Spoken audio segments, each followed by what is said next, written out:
Mike's hot boots on the ground, troops coming heavy with the no-nonsense sound. Ain't no filters, we'd break the mold. Stories hidden, swept away, now they're getting told.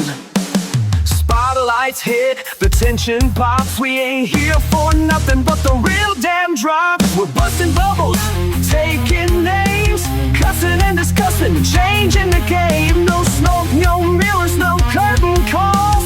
Piss on the fire and call the dogs.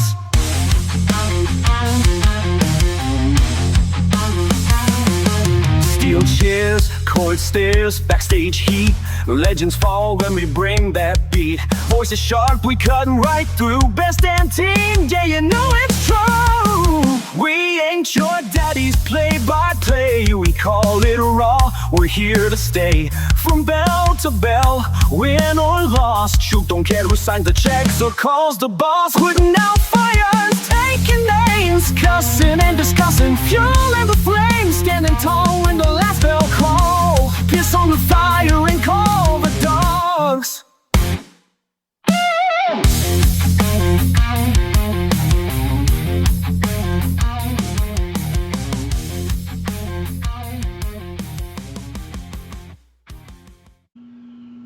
Thank you, everybody, for joining us for this special edition of Cussin and Discussin. I am the Doctor of Professional Wrestling, Mike Blankenship, PhD. Alongside me this afternoon, the excellence of elocution, Walter Dixon.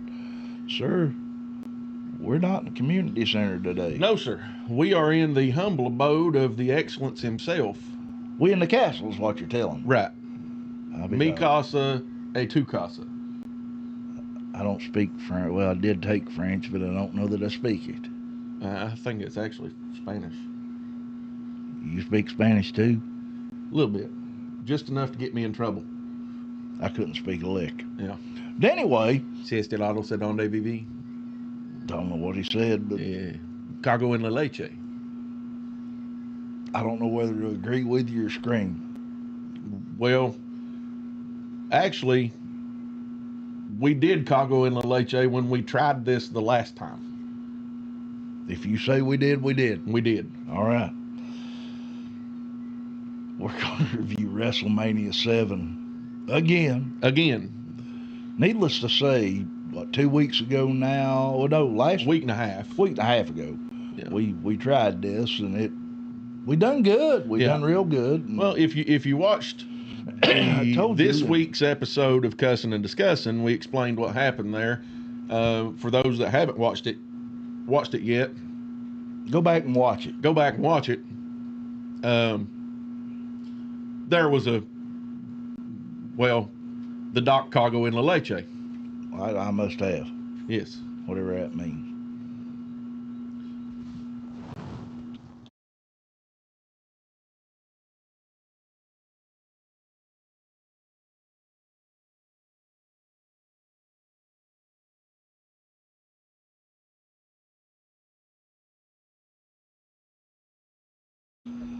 If you insist, then we did. Yes. But, yeah, so I guess we're going to... Leche being milk, cargo being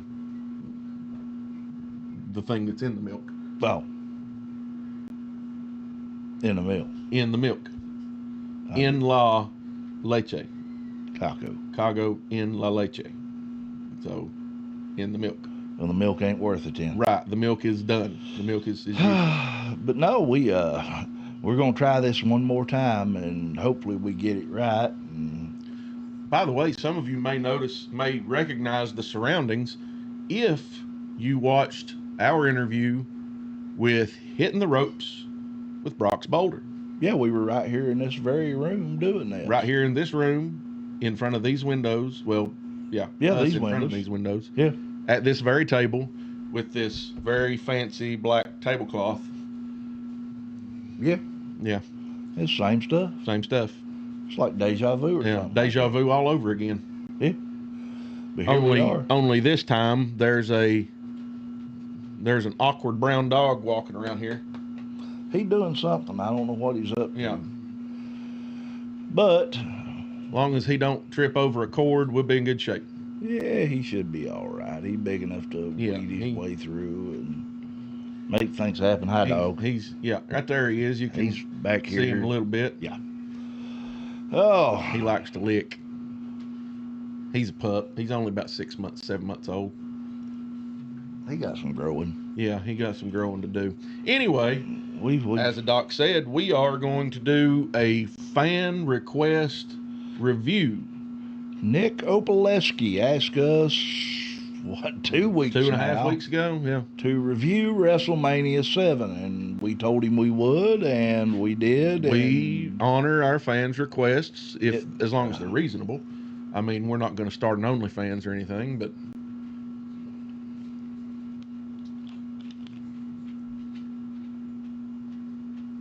oh, Doc, did you start an OnlyFans?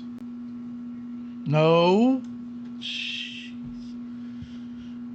Folks, do not subscribe to that. Do not. I'm bullshitting. Yeah. WrestleMania VII. You think WrestleMania VII? What? I was 9 during Yeah, WrestleMania. I would have been 7. about, You'd been about 7. 7. 7 would have been 8 that year, but obviously it happened before my birthday. So Yes, that's the same with me. Superstars and Stripes Forever took place March 24th, 1991, Los Angeles, California, at the Los Angeles the Memorial Sports Arena. It was originally slated to be at the Los Angeles Memorial Coliseum, but moved to... well, it was held in the Memorial Coliseum, or was rather supposed to be held in the Memorial Coliseum. Ended up being held in the LA Sports Arena, where the Los Angeles Clippers played at that time. The Coliseum being where the Los Angeles Raiders played. However, I smell a dog fart. I do too. Anyway, You do that, stuff dog. like that's going to happen today, folks. It's okay. It's a special edition. Well, that's special, all right. Anyway, Past helping. the running theory is that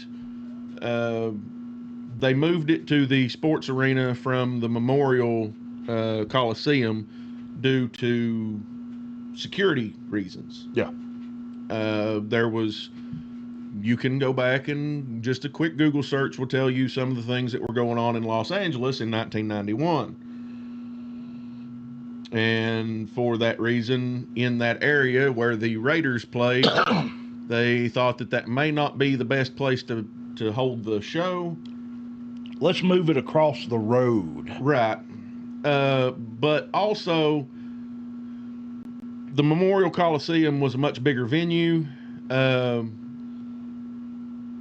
And WWE was afraid that they would not sell the tickets. It is a arguable scenario. It is an arguable reason, but the truth is they were not going to sell out the Coliseum. No. And it was going to be much better if they moved it to the LA Sports Arena. They still ended up with 16,158 in attendance, which by today's standards, even by that time frame standards, was not a big crowd. Yeah, it was not a big crowd considering what WrestleMania 3 was 69,000 in the Pontiac Silverdome. Yes. I don't know what the numbers were on 4 and 5. Actually, we got access. I forgot all about we that. We have WrestleMania.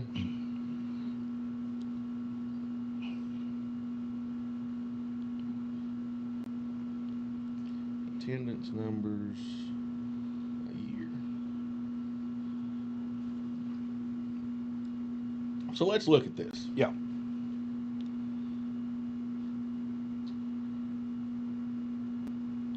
Pontiac Silverdome was right at almost 70,000 people. I'm pretty sure of the number on that one.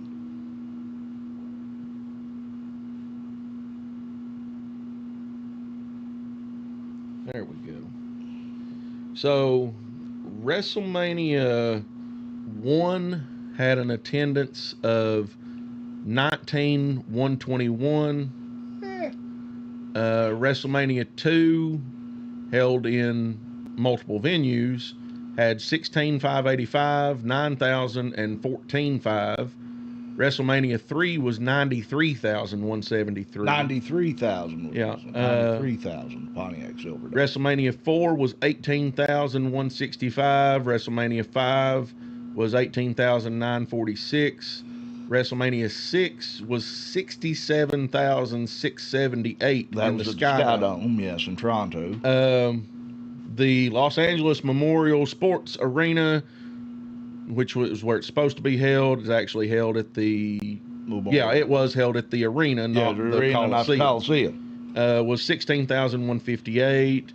And then the very next show, the 8th, was 62,167. And then it takes a bit of a drop to 16.8, 19.4, 16.3, 18.8, 18.1, 19, 19.5, 18, and then it isn't until WrestleMania 17 in Houston, Texas at the Reliant Astrodome that we start to see those big numbers again at 67.9. Right. And gradually they've grown. Right. It takes a dip here and there for a few years, and then it'll shoot back up to 70, 80,000 for the last... Wow. For the last 18 years, it has been over 70,000 every year. Except for the COVID year and... Well, even... you couldn't... What was COVID year? 19... Well, I'm trying to figure out... 2020. 19... Yeah, 2020. So, yeah, there's no number for that. Right, because it was all televised. It was at the Raymond James Stadium in Tampa, Florida. Yeah. But there's no numbers for that one. So yeah, but from 2007, WrestleMania 23, Detroit, Michigan, Ford Field was 80,000, and then from there it never dips below 71,000. Pretty good. WrestleMania 32 at AT&T Stadium set the all-time attendance record for WrestleMania at 101,763. Yeah, but that's a two-night event. That is a two-night event, yes. So, arguable. Right. But no, we're going to talk about WrestleMania 7. Yes. And, folks, it's a 14-match card, so this is one of those that you need to go get you something to drink, and sit down, come back, and enjoy, because we're in it for the long haul on this one. When we done this show the first time, it was as part of Cussin and Discussin, so there was a few other segments. Right. And it ran 4 hours. Yeah. We can realistically expect this one to run about 3. Yeah, absolutely. Starting the night off with Willie Nelson in the middle of the ring. Yes. Singing America the Beautiful. Yes. And, I was kind of surprised. Los Angeles, California, and they went with Willie. Yeah. Well, I mean, you would understand it a little more if it was in Texas, Oklahoma, maybe even Kansas, Colorado, or in Tennessee, Georgia, Florida, Alabama. But also, Willie is one of very few country singers that is loved and respected essentially the world over. Yes, really and honestly, you're telling the truth. I mean, it's, Willie Nelson is somebody that everybody can gravitate to at some point. I also would like to raise this question. What are the odds Willie was high?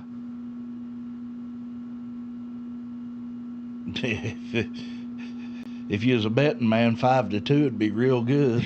I mean, I'm going to say there's probably a 90% chance that Willie was high. Steiner math, 101 167.6%. Yeah, Willie was bloating the creek. I mean, he was. Now that's not to say wasn't. that's not to say that his rendition of America the Beautiful was bad. It was not. It It was was beautiful. not. It was actually beautiful, but Willie brought it in. I mean, he really done a good job with that. Yeah, but the fact that he was in Los Angeles and even though his drug of choice was not legal then, it was understood that there was a plethora of it in the vicinity. Well, yeah. And Willie didn't travel without it regardless. So no, during that time, and I'd say still. No, Willie still does not. He may say he don't, but Willie does not travel without it. Yeah. As Toby Keith once said, I may discount bungee jump, but I'll never smoke weed with Willie again. That's it. So we start the night off with Gorilla Monsoon on commentary. Yes. He is immediately joined by Hacksaw Jim Duggan for the opening match. And notice, Jim Duggan is nowhere else on this card. Yes. 14 matches. Jim Duggan does not appear on this card, but he is in Los Angeles for WrestleMania VII. Yeah. And that's kind of awkward because, I mean, he's from New York. So they had to fly him from New York, and I'm sure his lovely wife went with him. Yes. Had to fly them from New York to Los Angeles to do this. And, yeah, you think about it.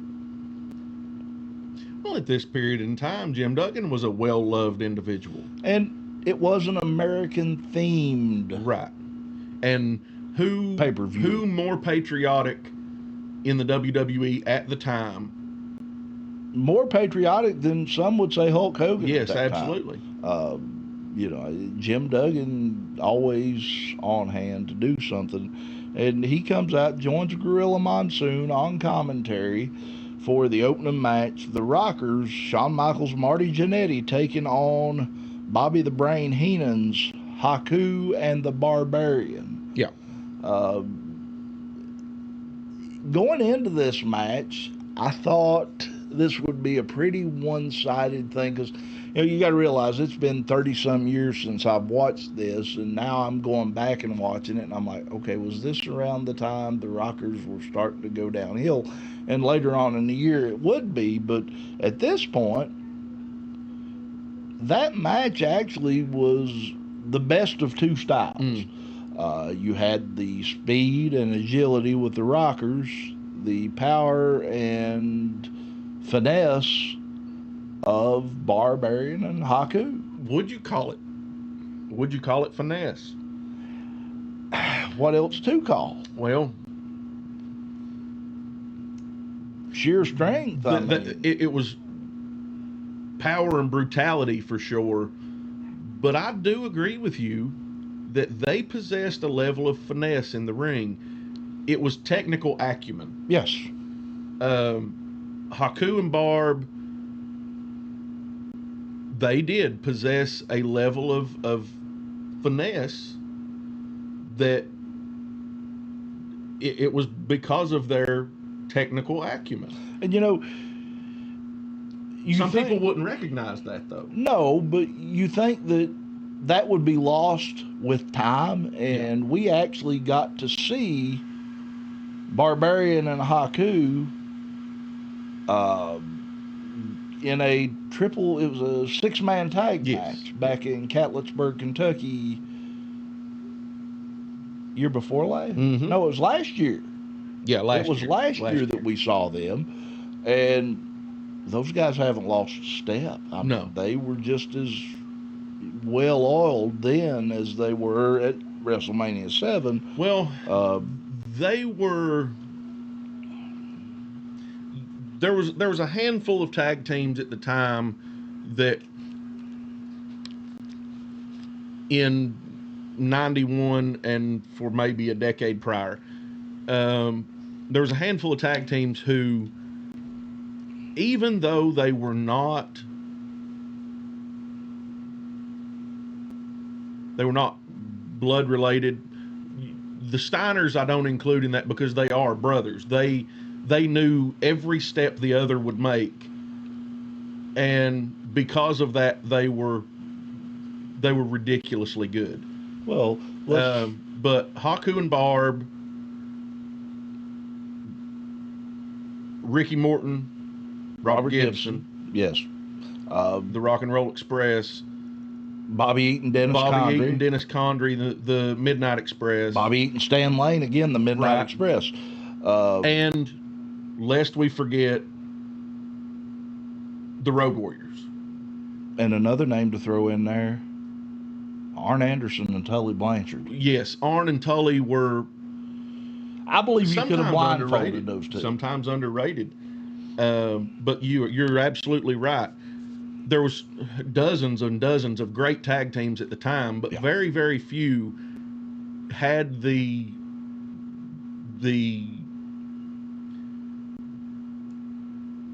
understanding between partners that those teams we just mentioned had.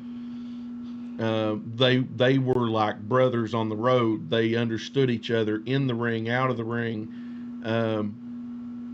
We tend to often give credit to Ricky and Robert in that regard and sort of kind of forget some of the others that done it. Right. And I go back to, I want to say 1992 Clash of Champions when you had Arn Anderson, Larry Zbyszko versus Dustin Rhodes and Ricky the Dragon Steamboat. Yeah. And Jim Ross is on commentary and he's talking about Arn Anderson, Larry Zbyszko working together so well. And he says, to be a great tag team wrestler, you first have to be a great singles wrestler. Yes. And that describes Arn Anderson, Larry Zbyszko at that time, Ricky Morton, Robert Gibson, lesser degree Hawk and Animal, but Bobby Eaton, Dennis Condrey, Bobby Eaton, Stan Lane, notice Barbarian Haku. Notice the constant in that. It was Bobby Eaton. Well, yeah, I mean, if you put Bobby Eaton with anybody and he make them look good. Bobby Eaton could have a singles match with a broomstick or have just as good of a tag match with a broomstick. Yeah. Probably better than most. That's just Bobby Eaton. But sticking with WrestleMania VII, we watch this match and it's pretty straightforward. I mean, you expect, going into a match like this, it's almost you expect, okay, Rockers, Barbarian and Haku. This is a heel match. Yes. It's a match made for a heel team. Yes. You expect Barbarian and Haku to come out, and really and honestly, it was pretty evenly matched throughout. They worked really well together, Barbarian and Haku. Yeah. Shawn Michaels, Marty Jannetty. Right. And you didn't expect anything less from those two teams. No, you didn't. You honestly expected these two teams to put on a clinic. Right. And they very much did. This is a fact. There's a little back and forth between the teams. We see the power and strength, size of Haku and Barb take control multiple times. And then you see the resilience and the speed and agility of the Rockers retake or regain control. Yeah. Back and forth, back and forth. It was a great match. It was a fantastic match. In the end, did you catch the weasel chants from the crowd? Yes. Yeah. Anytime Bobby Heenan is out there, you're going to have the weasel chants. Hacksaw Jim Duggan made very, very, multiple references to the crowd chanting for the weasel. Yeah. And Bobby Heenan reacting to the crowd. I mean, like a manager should, and being there for his team. And he really didn't get involved in the match per se, but at the end, it was the Rockers picking up the victory. Yeah, I have a quick rundown of the last few minutes of Go the ahead. match. So Haku had at one point regained control of the match. A whip to the corner on Marty, and followed that with multiple backbreakers.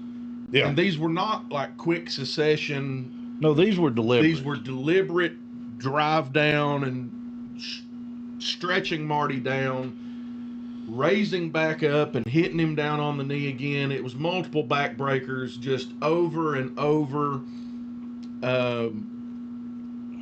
Haku understanding the psychology of the situation and really making it look like, really giving the crowd the chance to absorb what he was doing. Right. That he is delivering devastating damage to the back of Marty Jannetty. The crowd was popping for every single move at this point. Barbarian knocks Marty down with a clothesline. Then he slaps on a bear hug as Sean, standing on the ring, standing on the apron, cheering on his partner. Right. The Weasel chants are going on at this point. Jannetty uses a boot to block a corner charge and attempts a crossbody, which is then countered with a power slam by Barbarian. It was a perfect moment. It shows that Marty is so resilient, so hungry for this win. He's going to give it everything he's got. He goes for this crossbody, and Barb just catches him, and it showcases the power and strength of Barbarian. Right. Barb then goes up top, which is something that didn't happen very often. But again, this showcases that Barb is also desperate to get this win. Yeah. Barb goes up top. He comes down with a headbutt. Marty moves. We get the hot tag to Sean, who hits the back elbow on Haku. Then Barb attacks from behind. Sean is hit with a crossbody. Sean hits a crossbody to block him. Back to Haku. Sean gets a neck breaker for 2. Sean gets another 2. It's instant. He goes into the 2 count, kick out. He immediately rolls up again and tries again, another 2 count.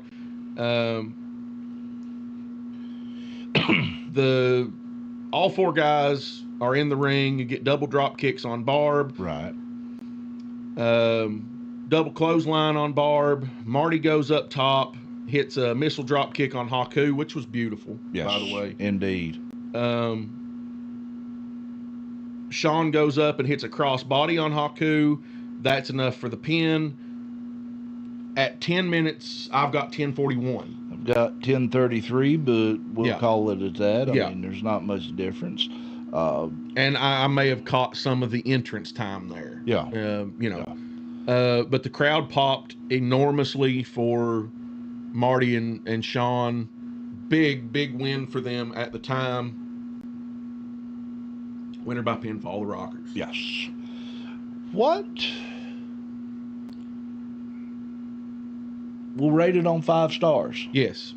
We will steal one from Uncle Dave. Uncle Dave, as much as I do not like him, but it is a reasonable system. So, and we will use it to the best of our ability. yeah.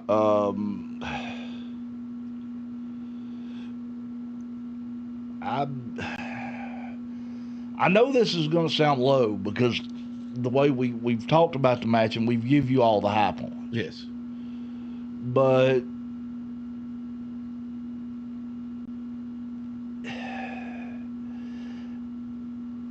starting the night off, it was a good match.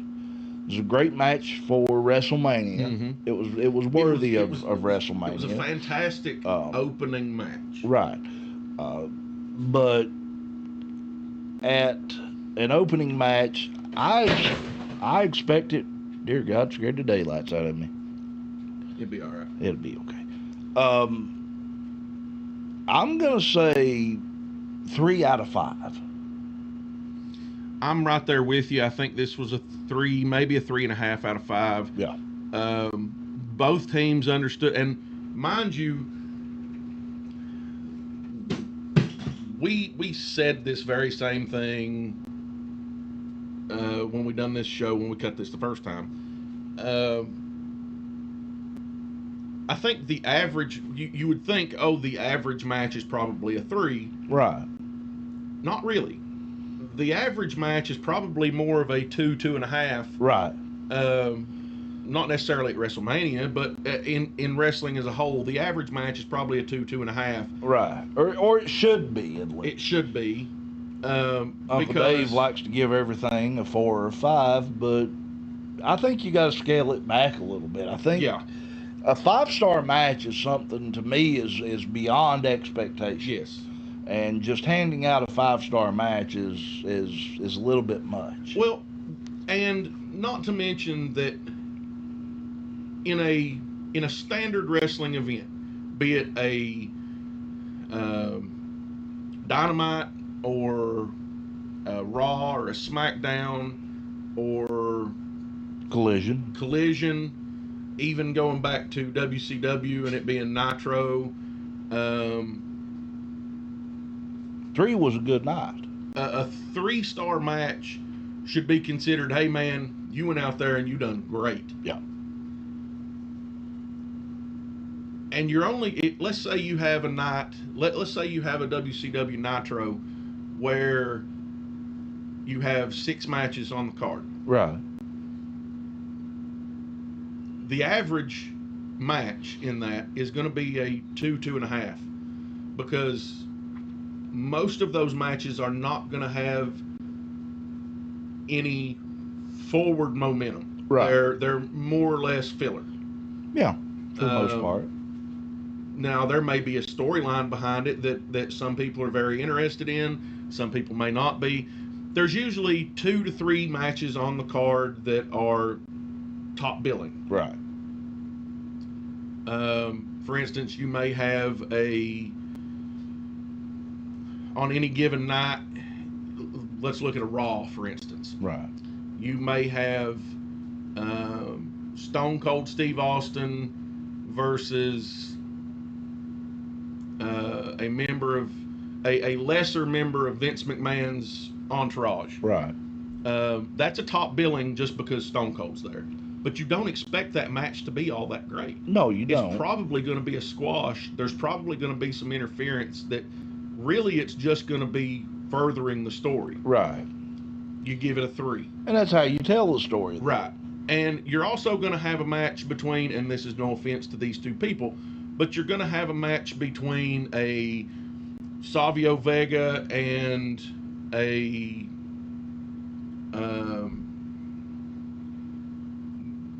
D'Lo Brown that is not really there's really no storyline to it. Maybe these 2 guys are both vying for position going in the European title hunt. Yeah. And you kind of expect, it's going to go one direction. They're going to put on a really good match. Right. But you're going to give it overall a 2, 2.5 because it's not that memorable. And I think that's the point in a higher star count, is how memorable is that match. Right. Looking at this, 3 out of 5 for me. You said 3.5 out of 5. Yeah, I'll just go. I'll go 3 3.25, just to Okay. So next, Bobby Heenan, of course, joins Monsoon. Hacksaw Jim Duggan takes his leave. Heenan goes on to commentary. Next match is the Texas Tornado. Kerry Von Erich going one-on-one with the Canadian strongman Dino Bravo, being accompanied by the Mouth of the South, Jimmy Hart. Yes. And to your point in the previous recording of this, 1 for Jimmy. this is 1 for Jimmy. You'll see what we're talking about here. If you want to make a game of this, take a drink every time Jimmy Hart makes an appearance. Yeah. WWF at the time had acquired Kerry Von Erich, and immediately out of the gate, they're referring to him as the Texas Tornado. Yeah. Very rarely do they call him by his name. Yes, and I would say that is Vince McMahon not wanting to draw attention to where he came from. Right, World Class Championship Wrestling, which was owned by his father, Fritz Von Erich. I don't know how good that was. However, going into this match, you have expectation.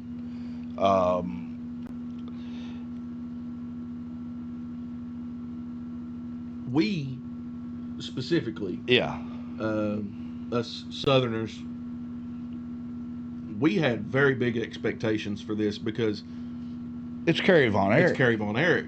And we're also at this point in time, the early 90s, WWF was available to us on our regular television. Yes, it was. We were very familiar with Dino Bravo, and we were intimately familiar with Kerry Von Erich. Right. So we knew what both of these individuals were capable of, and this was looking to be an absolutely fantastic match. Right. It lasted all of 3 minutes and 11 seconds. That's what I got. 3:11.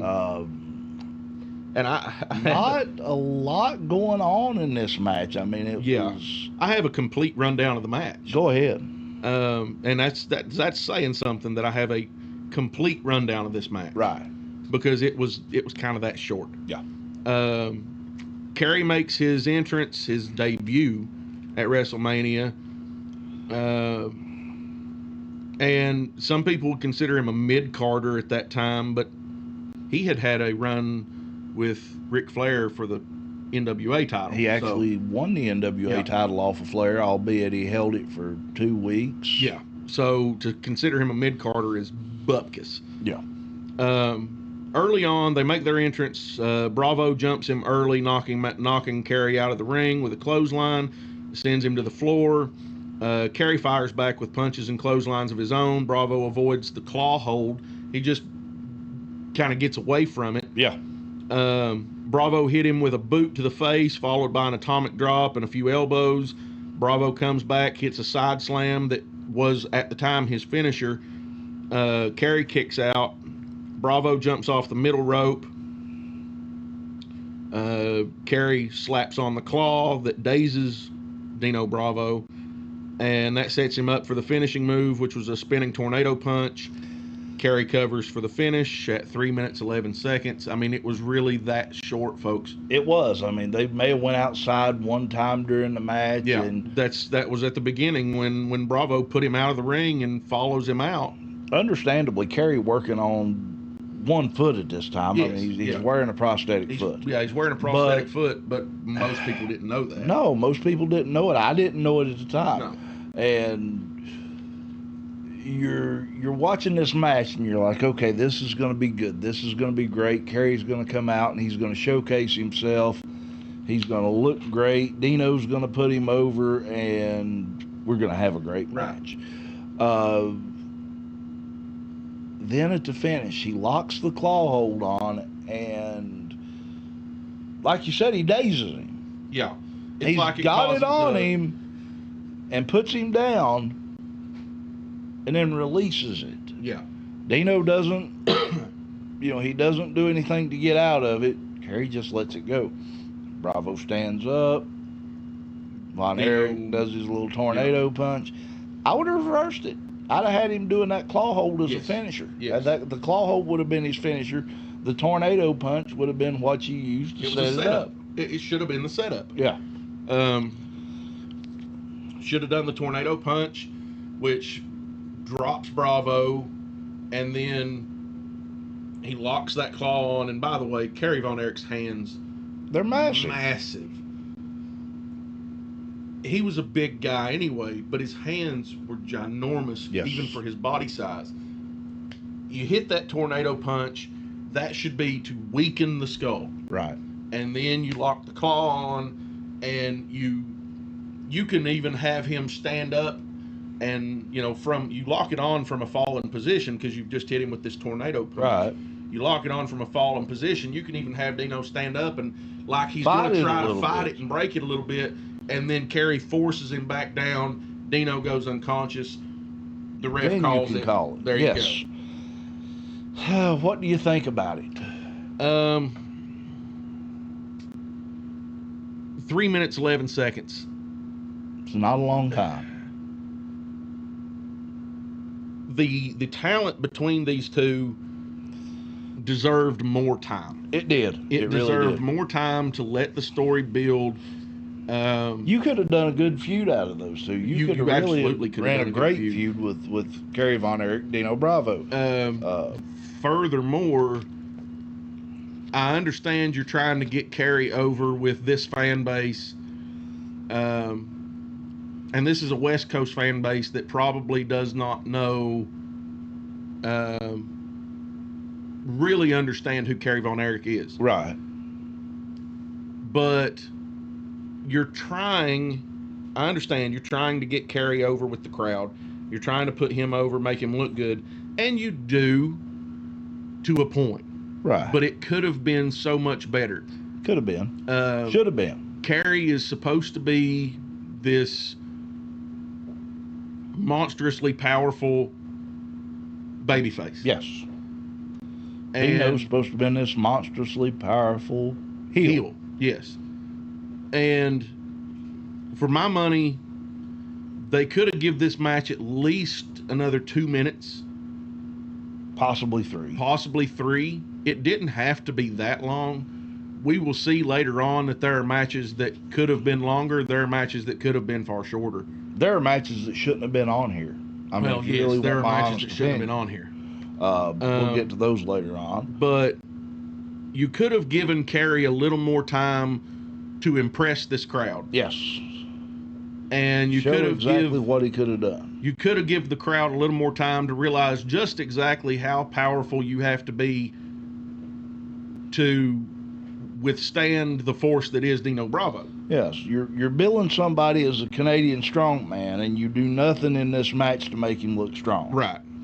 I give this match a 2. I give it a 1. And reason being is I got nothing out of it. I really and honestly, I got nothing out of it. In my opinion, this match was the equivalent of a Savio Vega, D'Lo Brown with no storyline. We're just gonna have a match. We're just gonna have a match. Right. It was filler. Yeah. And it should have been much more. It should have. Next match up, the British Bulldog, Davey Boy Smith, taking on the Warlord with the Doctor of Style Slick. These guys... This is a power match. It is. From the word go. Very similar in style, these two. Both guys built. Both guys had, if you're giving them that Bret Hart ranking, 1 out of 10 on look, both of these guys are 9-10. Yes, absolutely, no doubt about it. They both had a great look about them. I think either one of them could have had a run at one point or another with the WWF Championship at the time. I will say, though, for my money, Warlord was not that good in the ring. Not in a singles manner. He was good in tag matches. He was great in tag matches. Which actually just goes to show that quote from JR that you mentioned earlier is not set in stone. No, it's not always applicable. But it is probably 90% applicable. Right. But Warlord was never that good in the ring. Bulldog was actually a good worker. No, he really was. And they acknowledge, Monsoon actually acknowledges that Warlord's full Nelson has never been broken. Yes. So these guys hooking it up like two bulls in the ring. There's a lot of muscling, a lot of power in it. But when Warlord actually locks the full Nelson on, Davey Boy's so big that he couldn't lock his fingers, and Monsoon actually spoke about that as well. Yeah. He couldn't get his hands Couldn't together. get his fingers together. And because them shoulders are just so wide. I do want to point out that go back and look. Davey was bigger here than I think any WrestleMania prior, at any time prior. And I maybe think he was bigger going forward. And the truth of the matter is, neither one of these guys are passing a current WWE wellness exam. Not at that point. Neither one of them. Not at that point. They would not pass a wellness test, but Bulldog, you're right. He was so big. Even though Warlord was a little taller. Yeah, he had a little bit of height on him. Which means he was longer in the limbs. Bulldog was so broad in the shoulders, yeah, he was and across massive, the chest and his that back. it actually, Warlord, and they didn't give that enough time. I don't think. I don't think they gave it enough time. I think that two things should have happened. One, you should have seen Warlord trying to lock those fingers. Right. He should have been moving those hands every which way should the have sun been. does. They should have showed him catching Fingertips, a little bit of grip, getting some or fingers, getting a little bit of this, something to show that he was actually strenuously struggling to get his grip in. Which, by the way, I've always thought most applications of the full Nelson go behind like this and they interlock the fingers. Right. In actuality, that's about the weakest grip you can get. Yeah. If you overlap your hands and lock this way, yeah, it's actually more forcefully, put together.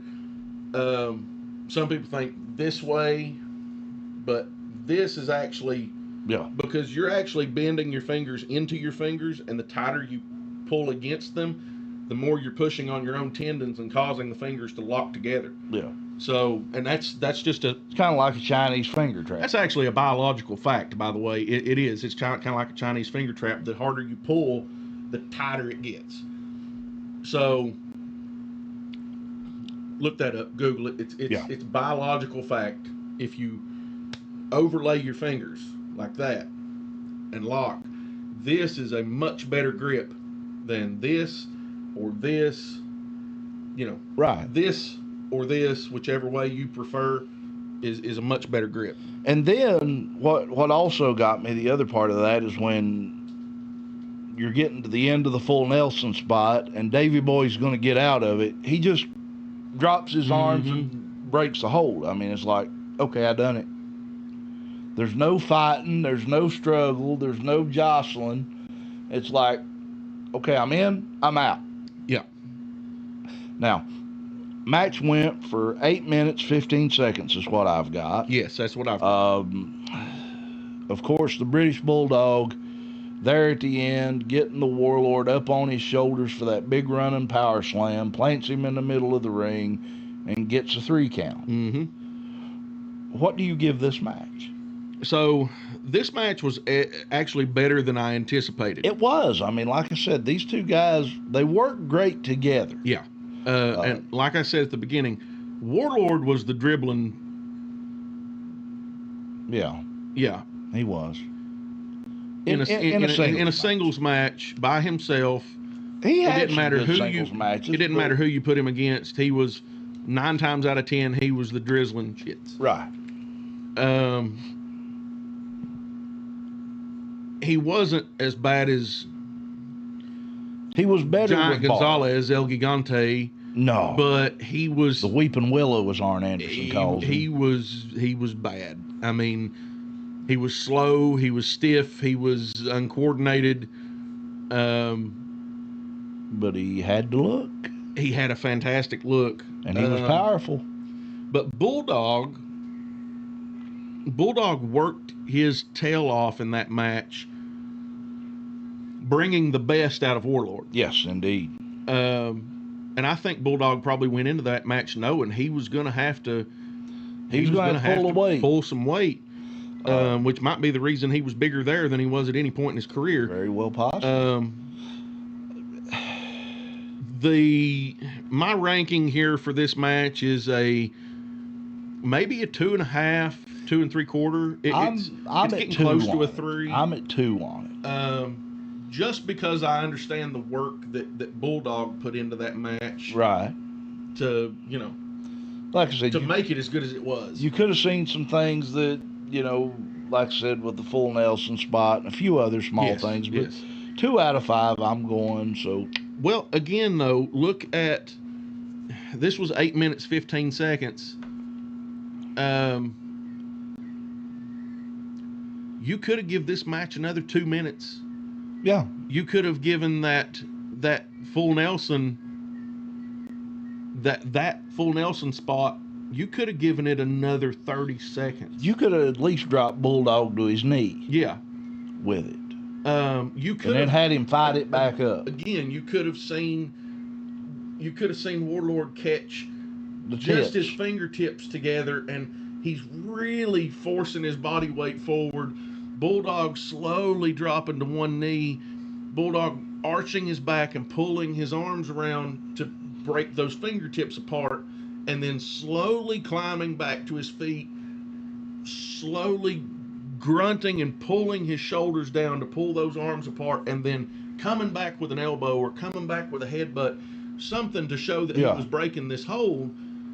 And that would have showcased Warlord's unbroken full Nelson. Yeah. It would have showcased Bulldog's unwavering strength and resilience. Exactly. 30 more seconds. 30 seconds. You could have given that 30 more seconds, that one spot.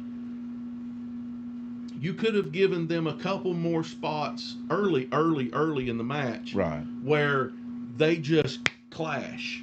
And yeah, both men stand there, other. Unstoppable force, immovable object sort of moment, to really showcase the power and brute strength that these two possess. Yeah. And the crowd would have bought it. Yeah, they would have. You could have given it another minute, maybe 2. I think it would have been a 3.5 if you'd have done that. Yeah, indeed. Then the crowd pans, and Macaulay Culkin, of course, is in the audience. Yeah. It's Home Alone's happening around that time, and got Macaulay Culkin in the audience. So there's a good, Yeah, it was a moment of celebrity moment, so to speak. Next match up, the WWF Tag Team Champion match. The Hart Foundation defending against the Nasty Boys with Jimmy Hart. Take a drink, folks. Yeah. By the way, the Hart Foundation here is Bret Hart and Jim the Anvil Neidhart. Yes. This is supposed to be the pinnacle of tag team wrestling at the time. Right. The Hart Foundation defending tag team champions. This match really and honestly, 12 minutes, 10 seconds is what I've got. Let's see. 12 minutes, 10 seconds, yeah. What did you think about this match? So, I was always a fan of the Nasty Boys. Yeah. I was never a heel fan, even though they were, for all intents and purposes, the heel here. And for a vast majority of their career, they were heels. Yeah. But I was always a fan of them, and it wasn't because, again, I was a babyface fan. But the Nasty Boys were the heels that you loved to watch because they were nasty. They were just nasty. That was their thing. They were nasty. They never tried to disguise the fact that they were the bad guy. No. They would come out and tell you that they're going to spit in your face and kick mud in your eye, and you go home and tell your mama about it. Yeah, go home and tell your mama about it. That's just the way that, and I thought it was hilarious. Yeah.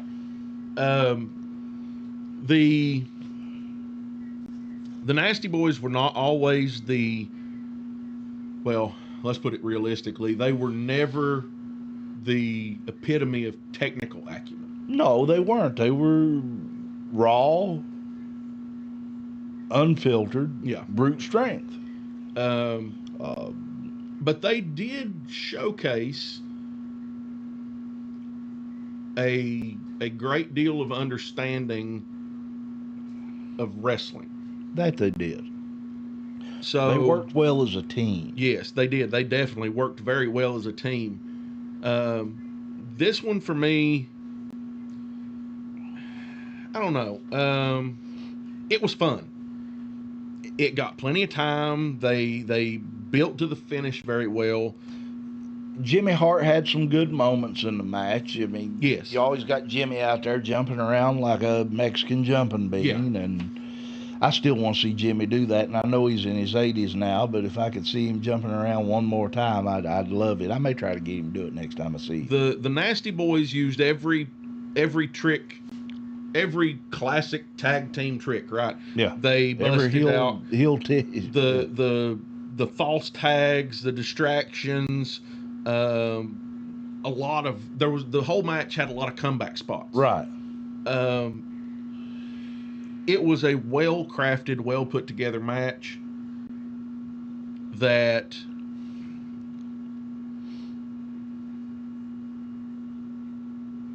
I don't know.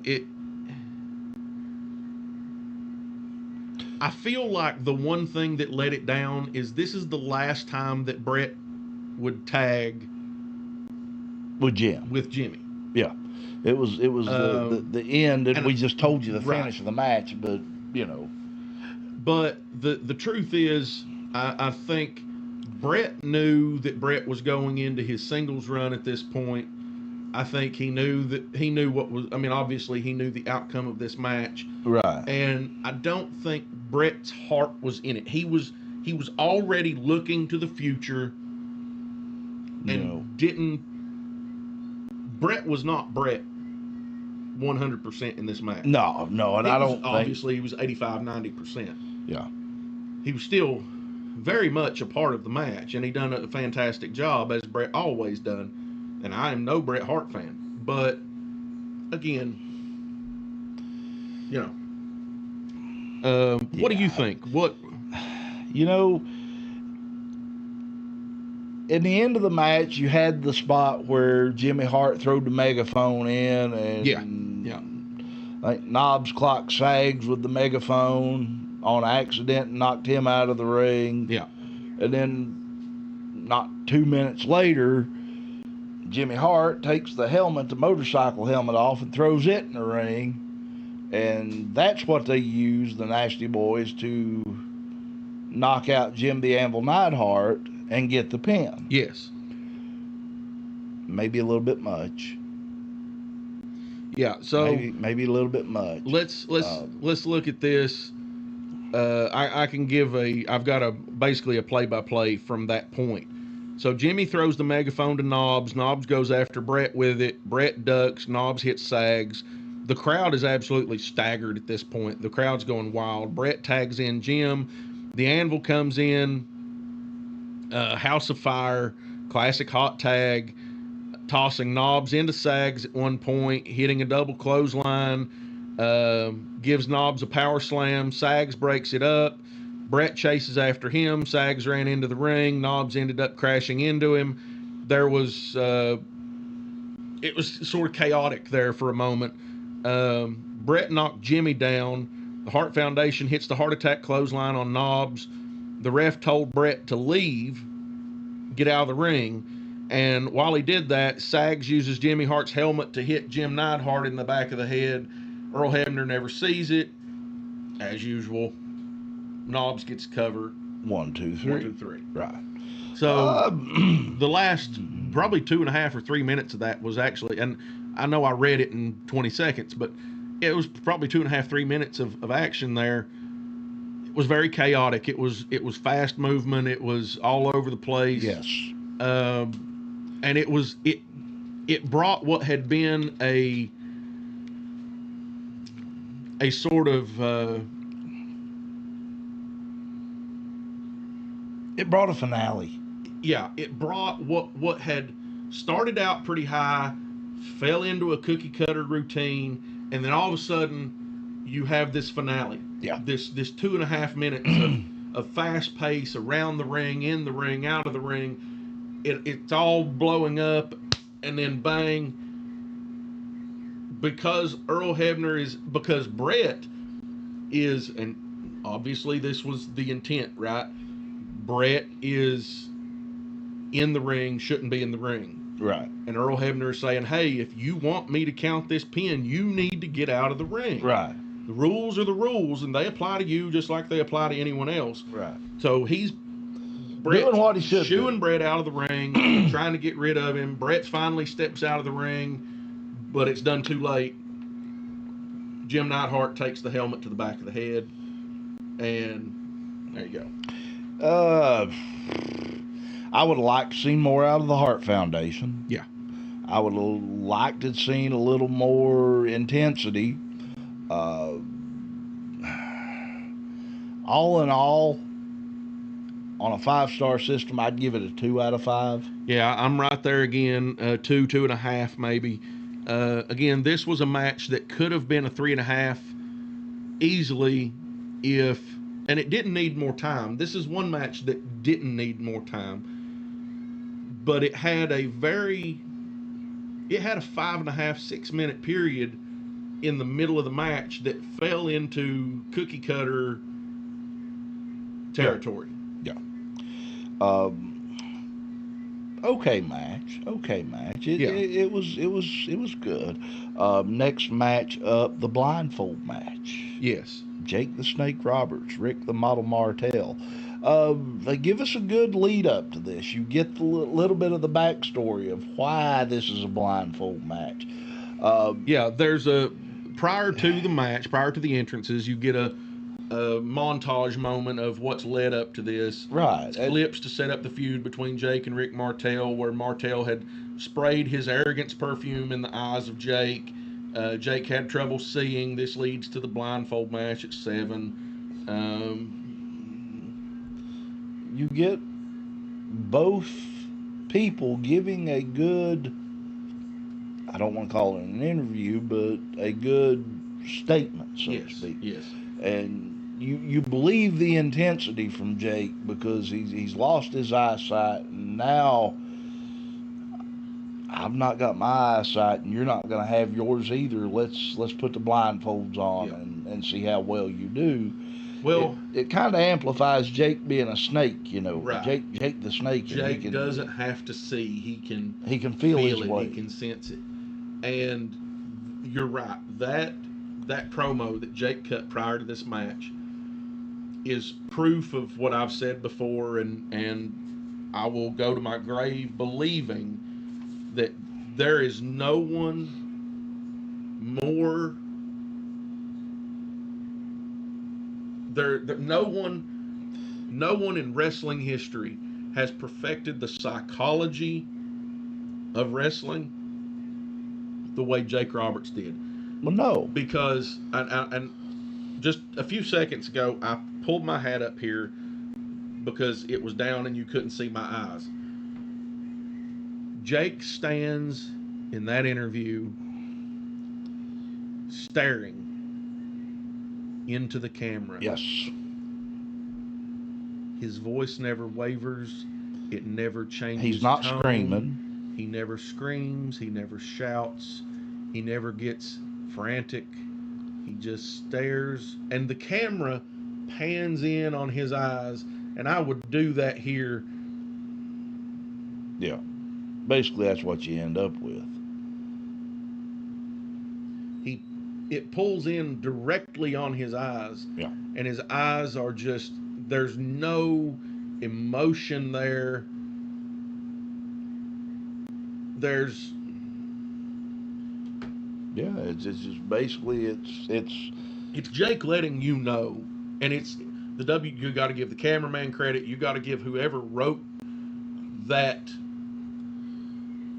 camera pan into production existence. was great. Production on that was fantastic. You got to give credit to those people as well. But Jake Roberts let you know going into this that he is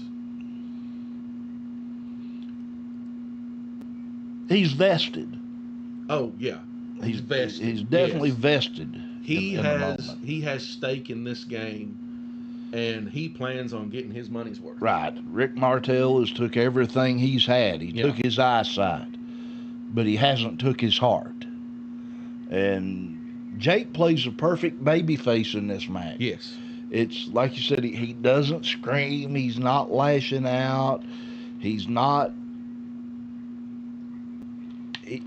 He hasn't lost his cool. He's upset, but he's not, so upset that it's draining him of his thought processes. Right. And he's telling you basically exactly what he's going to do. And that's the perfect babyface promo. I'm going to tell you what I'm going to do. I'm going to tell you how I'm going to do it.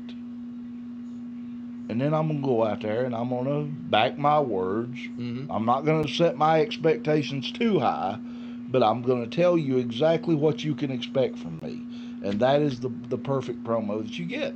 Now, once you get into the match, you see this. Both men are hooded with those black hoods. Mm-hmm. And I don't know how much they could see under those hoods or if they could see at all.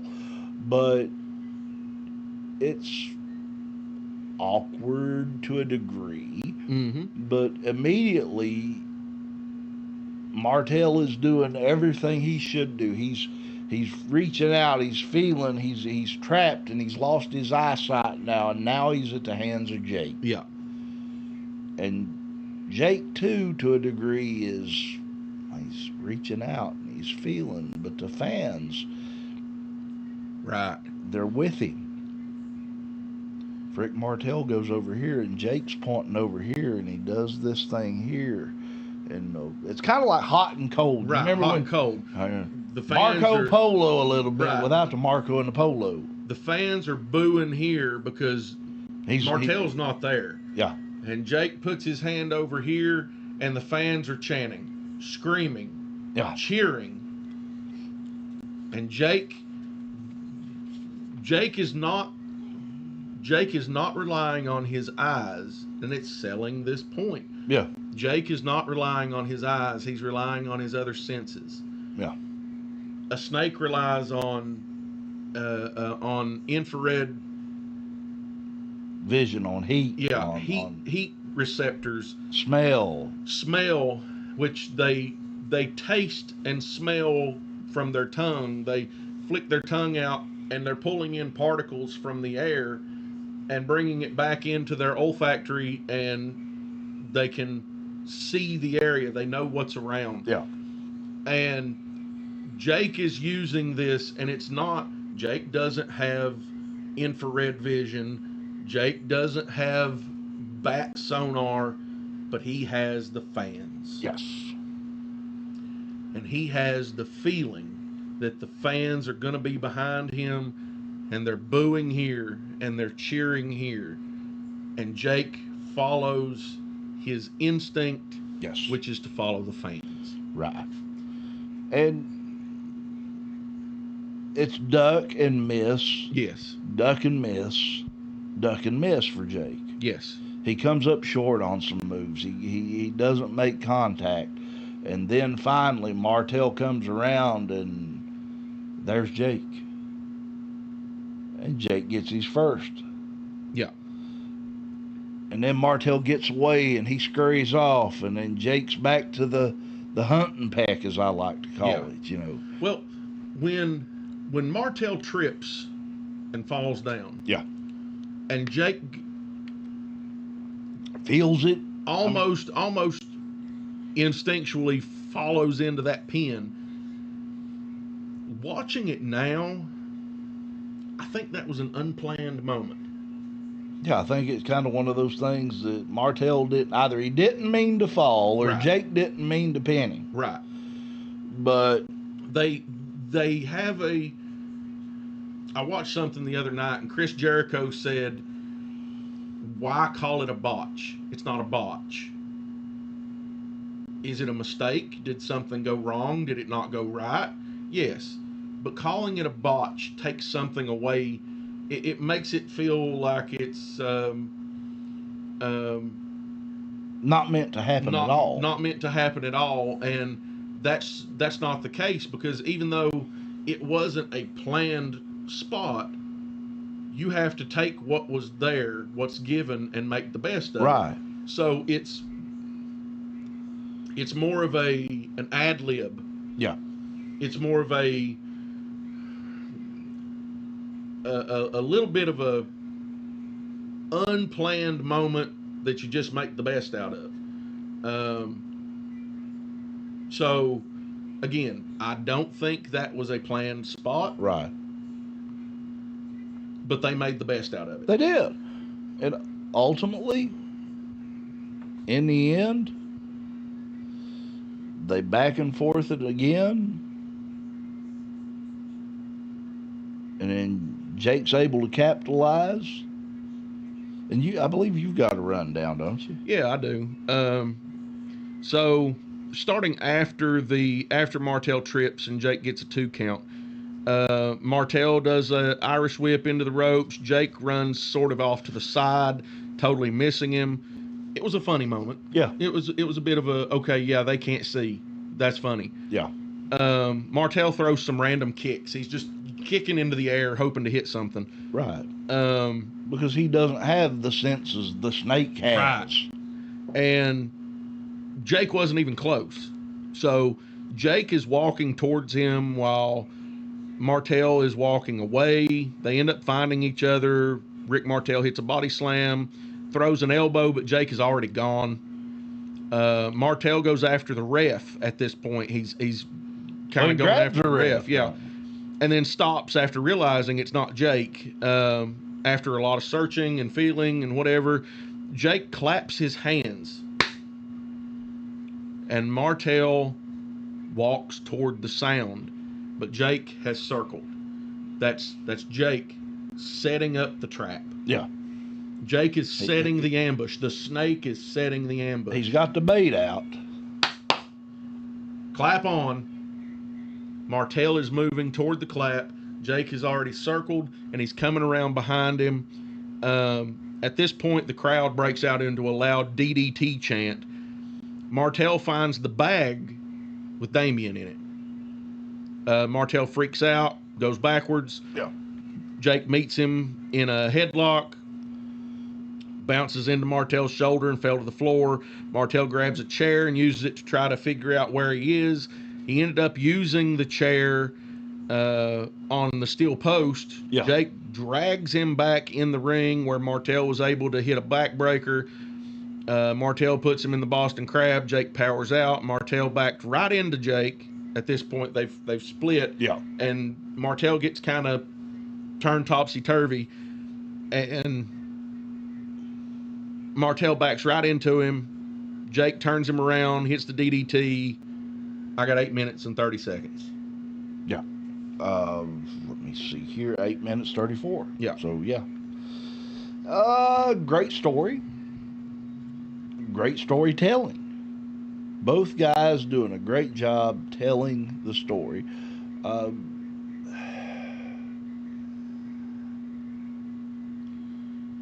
Really and honestly, the biggest downfalls to it was I'd like to saw a little more out of Jake. Yes.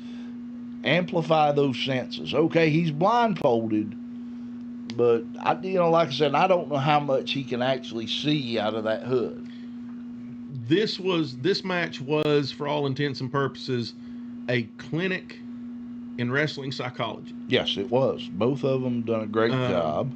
But to your point, 8 minutes and 30 seconds, they could have played 5 minutes, 5.5 minutes of this where Jake is listening to the crowd and Cat and mouse. He's cat and mouse. And then you can have, okay, yes, Jake is using the crowd to find out where Martel's at. But Martel's not a dummy. He knows that that's what the crowd's doing. Right. So he's waiting. And as soon as Jake puts a hand on him, he's prepared to counter. Yeah. And Martel's hitting moves, and then it's a move and then a separate, and they do it all over again. Yeah. It's a move and then they separate and they do it all over again. Yeah. And then at some point, I think they could have had Jake, like, his body changes, Yes. his demeanor changes, and he stops relying on the crowd, and that's when you feel that he is the snake. Yeah. You feel that he is tapping into other senses, not just his sense of trust in the crowd. He's tapping into senses of, like, almost like he's feeling the electrical field that surrounds Rick Right. Martel. And you get that only when he's doing the clap. That he's, okay, he knows where Rick Martel is. He's setting him up. Yeah. You get that just that one time. They could have played that for a minute and a half. Yeah, they could have done more with that. Ultimately, I'm gonna give it a 3 out of 5. I give it a 3.5 out of 5. Yeah. It was good. Again, it was not a technical clinic. It wasn't. It was not a wrestling, a foray into the physicality of wrestling, but it was an absolute master class in psychology. It was. Then after that match, you have Marla Maples interviewing the newly crowned WWF Tag Team Champions, the Nasty Boys, with Jimmy Hart backstage in the locker room. Also present during that match were Earthquake, Dino Bravo, and the Mountie. Mm-hmm. All of which were part of Jimmy the Hart's Hart Foundation, or the family. Jimmy Hart's family. Yeah, Jimmy Hart's family. Awkwardly, the Hart Foundation used to be managed by Jimmy Hart prior to going in, and there was no talk of that during that match, but, I digress that one. Next match out, it's kind of history in the making, and we just didn't know it at the time. Yes. The Undertaker with Paul Bearer going one-on-one with Superfly Jimmy Snuka. This was the one in the streak. This was number 1 in what would become 21-0. Yeah. Brock Lesnar and Paul Heyman can talk about being the one in 21-1, but this was number 1 in 21-0. Yeah. And ultimately, Undertaker's debut, setting up what would ultimately be the beginning. Of course, like I said, we didn't know that at the time. This match, I've got it at 4 minutes, 20 seconds. Yeah, I've got 4:18, so yeah. It was everything I expected out of it. Yeah. Jimmy Snuka trying to get some early offense in the match. Undertaker just using his sure power. Paul Bearer outside the ring with the urn doing the yes, Undertaker. Yeah, that one. But it ultimately, first thing out of the gate that I notice about this match, Snuka's wearing boots. Yeah. Which was kind of awkward to me because Snuka never wore any foot covering. Yeah. Had them little foot bands, I like to call them, but that was about it. But he's wearing actual wrestling boots at this time, or a sort of a wrestling boot. I don't know if it was a leather foot covering or what. I couldn't really tell. But like I said, little offense out of Snuka. Undertaker pretty well done everything he wanted to do to Snuka. In the first 30 seconds to a minute. Yeah. Undertaker is throwing some big punches, the punches that we would eventually know as the Undertaker's punches. Yeah. He's throwing these short but accurate and devastating jabs. Yeah. And he comes back with that jumping clothesline that he would make so famous. Yes. That Kane would eventually make into a signature for himself, but from the top rope. Right. That diving clothesline, and the crowd immediately, like, it was not a cheer, it was not a boo, and it technically should have been a boo. Yeah. Because Undertaker is this scary heel. Snuka is the babyface. Yeah. Fighting the good fight. Fighting the good fight. Yeah. And Snuka's old, and everybody knows that he's nearing the end of his career, but, you know. He ain't as good as he once was, but he's as good once as he ever was. May Toby Keith rest in peace. Yes. But Undertaker hits this diving clothesline, this bang, and it's instantly, there's this, like, you suck the air out of the crowd. They went, because they had never seen someone like that.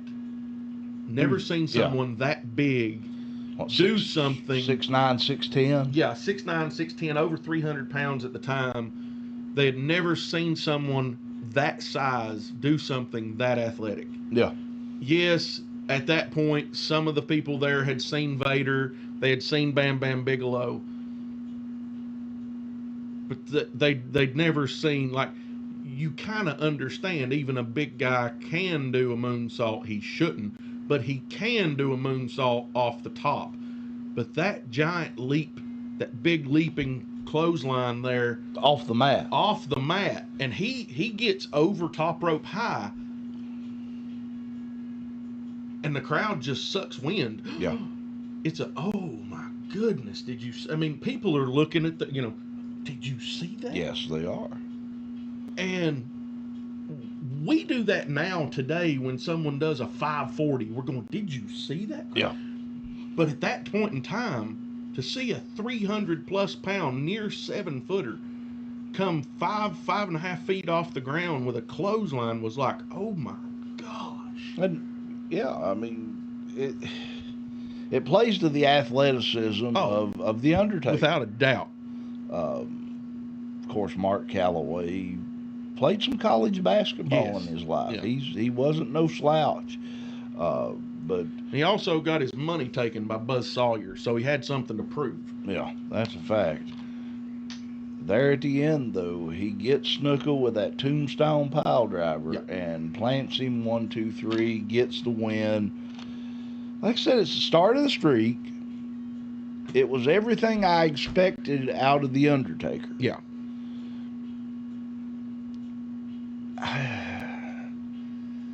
Did you expect more from Snuka? I might have expected a little more offense, but not much. Because at the time that it happened, I probably did expect more from Snuka. As a 7-year-old kid. Yeah, as a 9-year-old kid, I'm sitting there thinking, why ain't Jimmy fighting him? Right. Why is Jimmy not fighting back? And that made me, as a 7-year-old kid, think, oh my goodness, the Undertaker really is that vicious. Yeah. But looking at it now as an adult, as someone who's been around the business as long as I have, I'm looking at it and I'm going, no, I really didn't expect anything more from Jimmy. No. That's kind of where that should have went. I know this was a short match, and to be honest, these two could have put on a 15-minute clinic. Yeah. They were both that good. Indeed. But this match didn't really need anything else. No, it didn't. It really didn't need anything else. Like I said, a little more offense from Jimmy would have been nice. Undertaker, pretty good for his WrestleMania debut. Yeah. Ultimately, on a 5-star scale, considering it was a 4-minute and 20-second pretty much squash match, Yeah. I give it a 3 out of 5. I'm the same. I'm giving this a 3 out of 5. It was a squash win. Undertaker never left his feet unless he wanted to leave his feet. Right. And that goes to show that was, I mean, that's the the epitome of a squash match, right? Yeah. That's the definition of a squash match. Yeah. He dominated Snuka from beginning to end. It was not a technical clinic. It was not a psychological clinic in the sense that Jake and Martel was. Right. It was a psychological clinic in the form of showcasing the Undertaker as this incredibly dominant force. Yes, that it was. So I give it a 3 out of 5. Same here. Give it a 3 out of 5. Then we move on. We get the... Well, before we move on, Okay. this is the point where we took a break last time. All right. Do you think we should go ahead and take a break? I think we ought to. What do you should. think? I think we should. And we will be back with the next half of WrestleMania VII on Cussin Discussin right after this. All right, everybody. We are back with the second half of this review of WrestleMania VII. So far, been a decent card. It has been. This is a long card. 14 matches is a lot. And to realize they actually crammed this into almost 4 hours. Yeah, this was actually the last 4-hour WrestleMania for many years. They changed it to a 3-hour event for a long time after this. Yeah. And then they went back to 4 hours and then 2 days. Yeah. So, you get the match, the card length now, but it's spanned over a 2-day period. Right. Well, actually, you're getting 3 to 4 hours twice. Yeah. So it's, this is WrestleMania has become a complete weekend affair. Yeah. This year, last year, the same. Throw You've in been the at Hall my of house. Fame with it. Right. I mean, and yeah, if you consider the Hall of Fame into that, you're looking at 3 days. You were here this year. Friday, Saturday, and Sunday. Saturday, and Sunday. We watched it all from start to finish. Yeah. And this time, we're doing it. Pretty much we're recapping this, and it's pretty impressive what they're able to do during this time frame. Yes, it is. Starting back, we get a video package. Yeah. Basically showing the lead up to this moment, Mm-hmm. the career versus career. Yeah. Macho King Randy Savage versus the Ultimate Warrior. Yeah. I have again. Go ahead. I done a complete rundown pretty much of everything, and I know you did too. For the most part, you hit. I hit the high notes. Right. I mean, and I tried to do a Cliff's Notes of every match and every segment, just so I would have the information in front of me if we want. You've got a play-by-play account, pretty much. So they did show the events leading up to the Ultimate Warrior Randy Savage match. Starting back at Royal Rumble, Savage wanted a title match from the world champion, then world champion Ultimate Warrior at the Royal Rumble, and he didn't get it. When Warrior defended the title against Sergeant Slaughter at the Rumble, Savage made his way to the ring and cracked Warrior in the head with the scepter. Mind you, this was Macho King. Yeah. This was King of the Ring, Randy Savage. And he comes to the ring, hits Warrior with the scepter. Slaughter then beats Warrior for the title thanks to the interference. Gorilla and Heenan point out here, Gorilla specifically points out that this is the first ever career versus career match. And then Bobby tends to point out that Elizabeth is sitting in the crowd watching the match. Right, that being Miss Elizabeth, the former manager of the now Macho King Randy Savage. Mind you, Savage was still the heel here. He was. And he had been managed by Queen Sherry for some time. Right, about a year and a half, maybe a year and a half. And because he is the Macho King here, this is a very grandiose entrance. It is. For Macho Man. Riding on this throne being carried by men. Yeah. But yeah, it was a impressive entrance to say the least. Yes. I mean, And to contrast that, Warrior usually has this very, very fast paced, running to the ring, sort of hype up entrance. yeah, He doesn't do that here. we don't get that. And immediately Bobby Heenan points out Yes. Warrior is walking to the ring. And he is. He is walking to the ring. If you go back and you actually watch this match, it's almost like he's calculated. He's focused. He's not just blasting out of the gate like a Kentucky Derby thoroughbred. Yeah.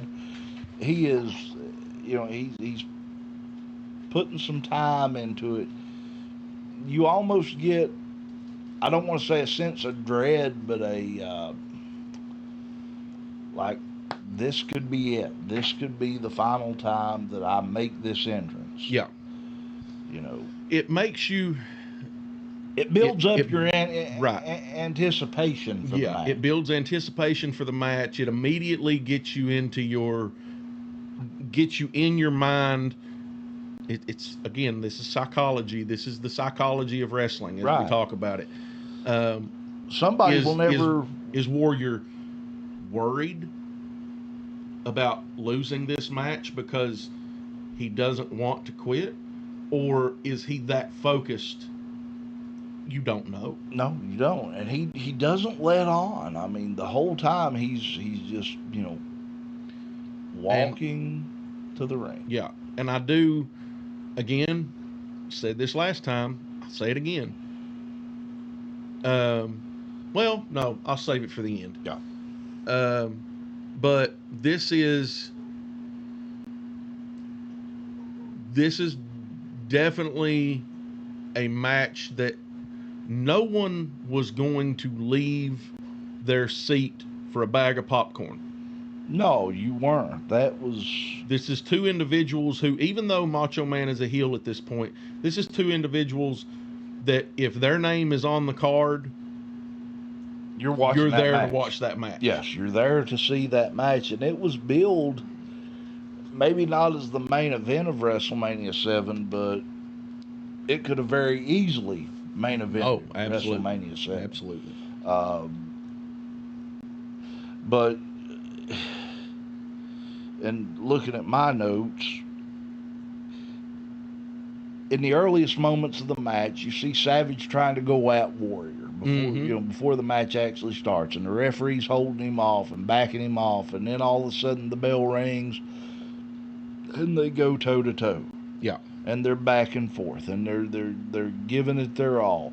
It's power versus speed. Savage with the speed, Warrior with the power. Of course, Savage is a strong individual, but he's not the big man in this match. Warrior has a size advantage, yes, and Savage is having to use his speed to match that size advantage, that power, that strength. And all the while, Sherry is sticking her nose into this, and she's getting involved and actually gets in the ring on a couple occasions, and more than a couple. Yeah. But yeah, this is the Flash versus Killer Croc, or Flash versus the Shark. Right. I can't remember but this is, it's a powerhouse versus a wrestler with strength, but is definitely outmatched here. Yes. And has to rely on his other assets. And I brought this point up at the last one, at the last taping of this, and I'll bring it up here again. Randy Savage showcases a lot of facets to the game. He does. For your viewing, who do you think epitomizes, who do you think is most like Randy Savage in today's wrestling?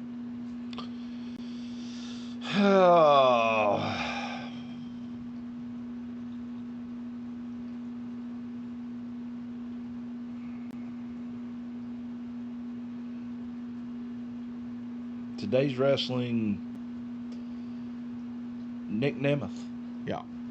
So I'm obviously, I kind of knew you were going there. We talked about this before, and we're repeating ourselves, Yeah. but they didn't get to see it. So No, they didn't. and I agreed with you then as now. I think Nick Nemeth is a very good representation of that. Yeah. For me, the one that covers that base that is the most like Randy Savage today is Seth Rollins. They're actually of a similar build. He doesn't have, much like Savage, he doesn't have the mass. Right. He does have the strength. He showcases that strength on occasion, Right. just like Savage did. But also, Seth is calculated, methodical. He uses his weight from height. Yeah. Uses his wit and his agility Right. versus his power and strength. Kind of offsets it a little Right. bit. Even though he is strong, when you put him against today's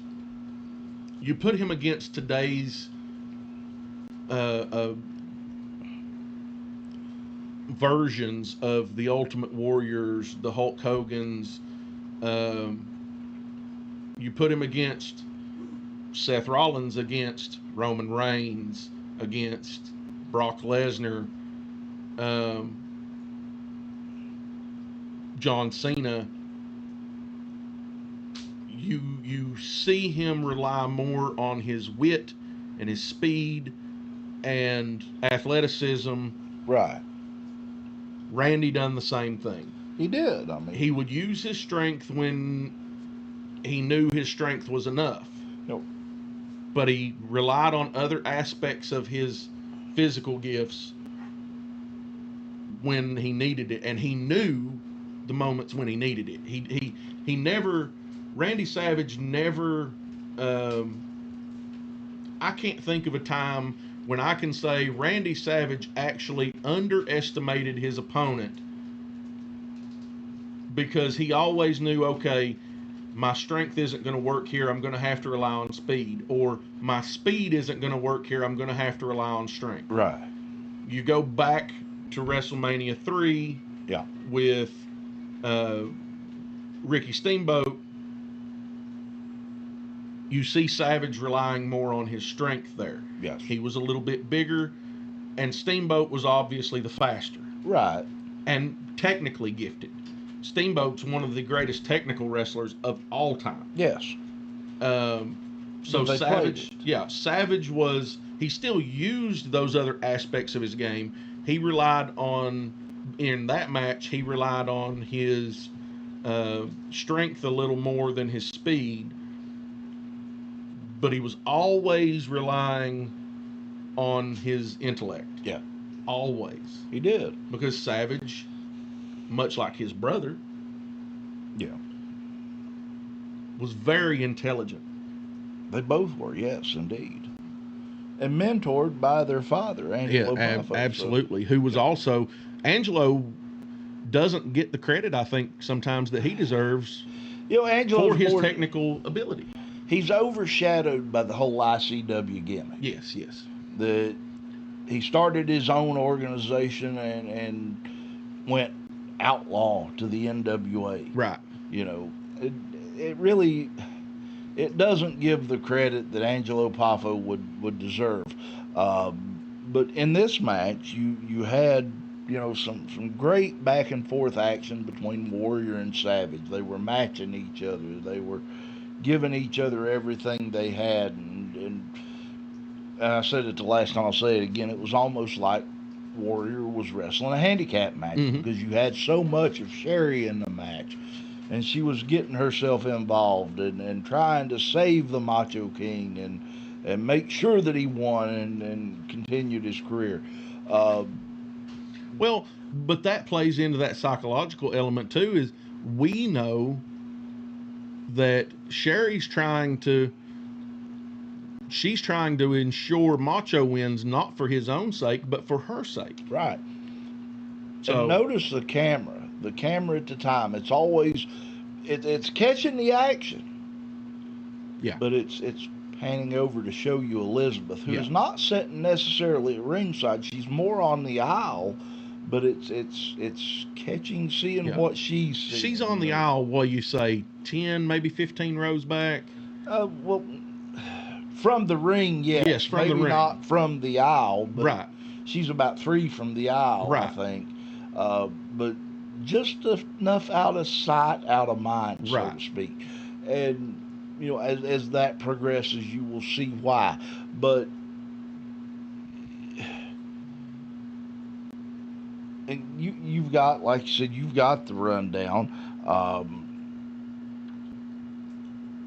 And going from there toward the end, when they're going back and forth, and then Savage finally capitalizes, and he starts going up, and he gets on the top rope, and he hits one elbow drop, and he knows that's not enough. Let me go back. I've got to do this again, and he ascends that top rope again, and another, and he doesn't go for a pin. He goes back to the top rope for a third, and then a fourth. And by the way, never did Savage had the cleanest elbow drop. Yeah.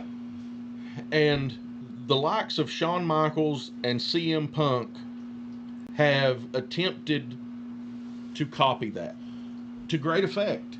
Well, yes, But and many believe paying homage to Savage. yes, it is. They're both paying homage to Savage. But when Savage he come off almost with his arm flat, and then at the last second, he folded that elbow up. It was a sort of thing, Yeah. and it was perfect. It was Bruce Lee taught that you don't throw a fist. You throw an open hand and you snap it closed at the end. Well, notice when Savage threw the elbow, it wasn't out like this so Right. much. It was It was in here, and yeah. driven. He Tuck it in and yeah. just drive it in, and that's what you got. And it looked so good on camera. Yeah, I mean, it looked when he fantastic. drive that elbow, because you could swear that elbow's busting his heart off. Yeah, you know it's cracking sternum. Yeah. But Savage was so safe. Yeah. Savage was so safe with that elbow. But again, it was, and I'm doing it here just for the camera's sake, but Yeah.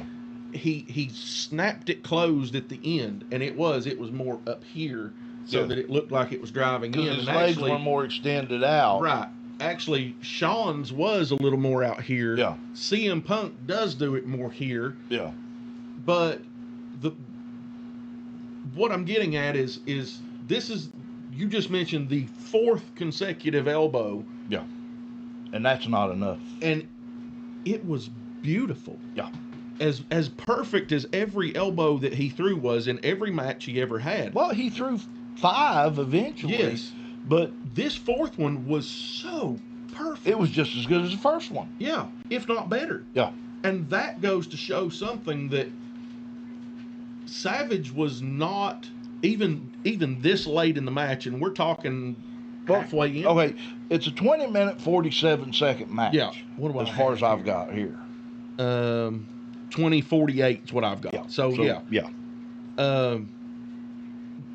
But we're talking, this is 10, maybe 12 minutes into the match, and this elbow drop combination, and the 4th one is better than any of them. Yeah. Not only is it just as good as the first, and you're talking about he's having to climb the rope, jump off, hit, land, which landing on that mat is not easy. No, it's not. And think about this. Get up, climb up, do it again. Get up, climb up, do it again. And the 4th one is more, it's better than any of them. And that goes to show the stamina that Randy Savage had. To just jump back up, mount the ropes, and do it one more time. Now, you and I both are well over 300 pounds at this point in our lives. we are. We know what it's like to climb a ladder Yes. at this weight. Yep. It takes so much out of you. Yep. And climbing those ropes is the same thing, but he never shows any fatigue in doing this. Now, and he comes off for the 5th one, and he finally goes for the pin, and the Warrior kicks out. Everybody knew that 5 elbows was enough. Yeah. everyone in that crowd knew Three that should have been enough. Randy Savage was winning that match right there. He was taking it home. He was over. winning. This is it. Very few people have gotten up after one elbow drop at this point in his career. No one is getting up after 5. Yeah. And yet, Warrior kicks out. Warrior He does. gets out of it. And then Warrior fights back, and you see the Warrior doing what he's got to do, and you know, he's trying to get the upper hand on the Macho Man, and they're going back and forth again, and you know, there is a moment in the match when Warrior's actually giving the Macho Man everything he's had, and he's going to go for the finishes, and Macho Man kicks out, and kicks out. Kicks out. So we actually see right after those elbows and Warrior is coming back, Warrior kind of falls to the ropes, eventually gains his energy back. He decks Savage with some punches, comes back with 3 straight clotheslines, which is a Warrior staple. It's a trademark. Yeah. 3 of these big clotheslines, sets him up and picks him up for the Gorilla Press Slam, runs the ropes and hits the big splash to the back. That's the finish. And everyone in the crowd at this point is thinking, Savage just gave him 5 elbow drops and didn't keep him down. Warrior just hit his finish. This is it. Yeah, Warrior's walking away. Warrior's walking away with this, and Savage kicks out. But before he kicks out, the camera pans back to Elizabeth, and there's this shock and worry and just distraught look on her face. And I don't think it's so much she's worried about if Warrior's going to win. She's worried about Macho's career, health, and career at this point. Is he going to have a career after this? And Bobby Heenan is talking about Elizabeth being there. Yeah. Got to give credit to Bobby. He is so good on commentary. Bobby Heenan, he's a great manager, but his commentary is so great. Him and Gorilla Monsoon together are a phenomenal team, and it's likely that it will never be repeated. I don't care how hard we try. Let's just be realistic. Right. I mean, but I've said it on this show many times. Gorilla's the straight man. Talking about what's going on in the ring. Heenan is a 12-year-old with a cigarette lighter trying to set the couch on fire behind him. Yeah. And in this match, at this moment, Heenan is not trying to set the couch on fire. He's dousing gasoline. All he's doing is he's pointing to the fire in the audience, which is Elizabeth. He didn't set that fire, but he sees it, and it's eating him up. Yeah. That nobody else is looking at this fire. Yeah. Meanwhile, in the ring, Warrior he's panicked at this point, to a degree. He's stumbling around. He's trying to catch his breath, so to speak. He's looking for answers, and he's looking at the sky. Yeah, he's looking up to the gods, doing this number, and you know. He's trying to rally himself, and Warrior was touched. He was. Everybody says Warrior wasn't a great worker, and that may very well be.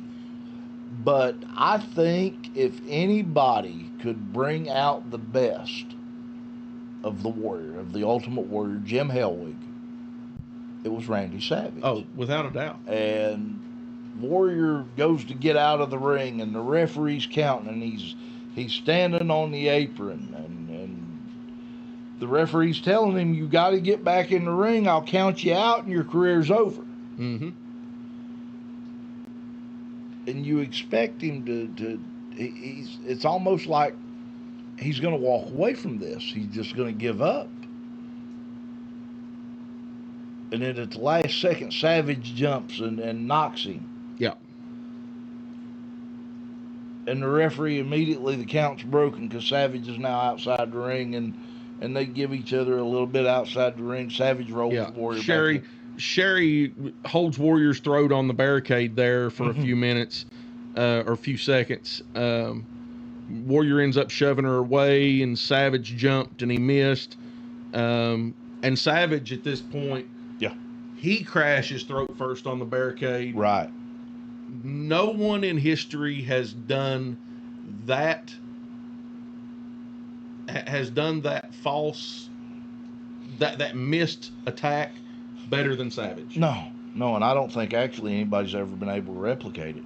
Savage made you think when he landed and he hit on that barricade, and he'd done it in multiple matches. This was not something unseen in a Savage match. No. When he jumped and missed that double axe handle, and he landed throat first on the barricade, you thought he just collapsed his trachea. Yes. I mean, his hyoid bone should have been fractured. He should be choking to death. Yeah. But again, that goes to just the sheer talent of Randy Savage. He could lead you to believe he was in trouble. Yeah. And then they get back in the ring, and it's a little more back and forth. Well, they get back in the ring, and Gorilla makes Gorilla botches a very, very randomly seen botch by Gorilla Monsoon, in that Warrior does a flying shoulder tackle reminiscent of a John Cena flying shoulder tackle. And so that's where Cena got it from. It's a good possibility. It really is. Yeah. Because they were very similar. Cena had a little more up and lean in, whereas Warrior was more fly. Fly. He laid out flat with it. Yeah. But Warrior hits this flying shoulder tackle, and Monsoon calls it a clothesline. Yeah. The arm was tucked. It was not outstretched. So that's just look. It's not a moment that anybody else is going to care about. No, it's just one of those. It's just one of those moments that I see it and I go, "Oh, Gorilla made a mistake." Well, I also noticed a mistake he made in the match in referring to the Ultimate Warrior as the Warlord. Yes. Yeah. Seen him earlier, but needless to say. Well, I mean, that's one of those... it's a 20-minute long match. Right. It's a high-intensity match. And it's halfway through a 4-hour show. Yeah. So... and they didn't take breaks like we do. No, they didn't. No. There was no intermission in this thing. It was straight shot through. But no, they're back and forth again. And take us through the final moments. So, after that moment, the shoulder block that Gorilla called a clothesline, Savage had rolled out of the ring. Warrior goes out, puts him back in the ring, hits him with another flying shoulder block that again sends Savage to the floor. Warrior comes out, puts him back in the ring, hits him with another flying shoulder block, pulls Savage to the center of the ring, puts his foot in the chest. 1, 2, 3. And it's over. It's over.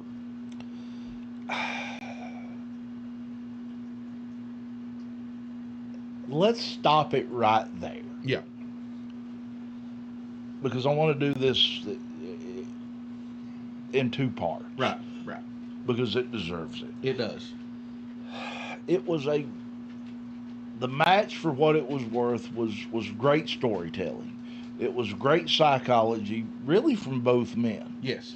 From the start, Warrior's slow walk entrance to the ring, the back and forth, the drive from Savage to try to be everything that he needed to be to win, to drop the 5 elbow smashes and come up short, and Warrior comes up short, and they're back and forth, and they're back and forth, and then all of a sudden Warrior hits shoulder tackles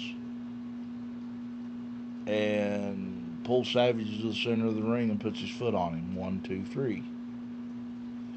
To me, it left something there. It did. It left you thinking he done all that to beat him with shoulder tackles. Shoulder tackles and a foot in the chest. Yeah, he come up short on the Warrior splash, but able to beat him with shoulder tackles. Yeah. So I have to lead to go any further in rating this match. Yeah. I have to go to the rating itself. Up to that point, I was on the verge of giving this match 5 stars. I think we both were. Just And up to the last probably minute, yeah. I was on the verge of giving this match 5 stars. If the finish had been more purposeful, climactic, more definitive, deliberate, yes, this would have been a 5-star match. Right. This would have been Randy Savage's second 5-star match in WrestleMania history. In 7 WrestleManias. But because the finish was so lackadaisical, that Warrior had already hit his finish, and Savage kicks out. Yeah. And that was a purposeful, definitive pin that Warrior went for after the backsplash. Right. And Savage kicks out. Now you're going to tell me that after just 3 shoulder tackles, Warrior can pin him with just a foot on his chest.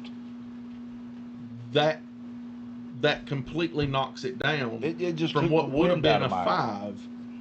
to now 3.5. I'm going 3. I mean, so simply because it could have ended so much better. It could have. You could have still put the Warrior over. Yo, absolutely. And I do believe that there was no way to end. Look, we both believe that Savage should have went ahead and continued his wrestling career. Yeah. He was not done by any means. He continued. This is 91. He continued to wrestle for another 15 years. This was Vince McMahon's way of getting him out of the ring into commentary. Right. That's what it was.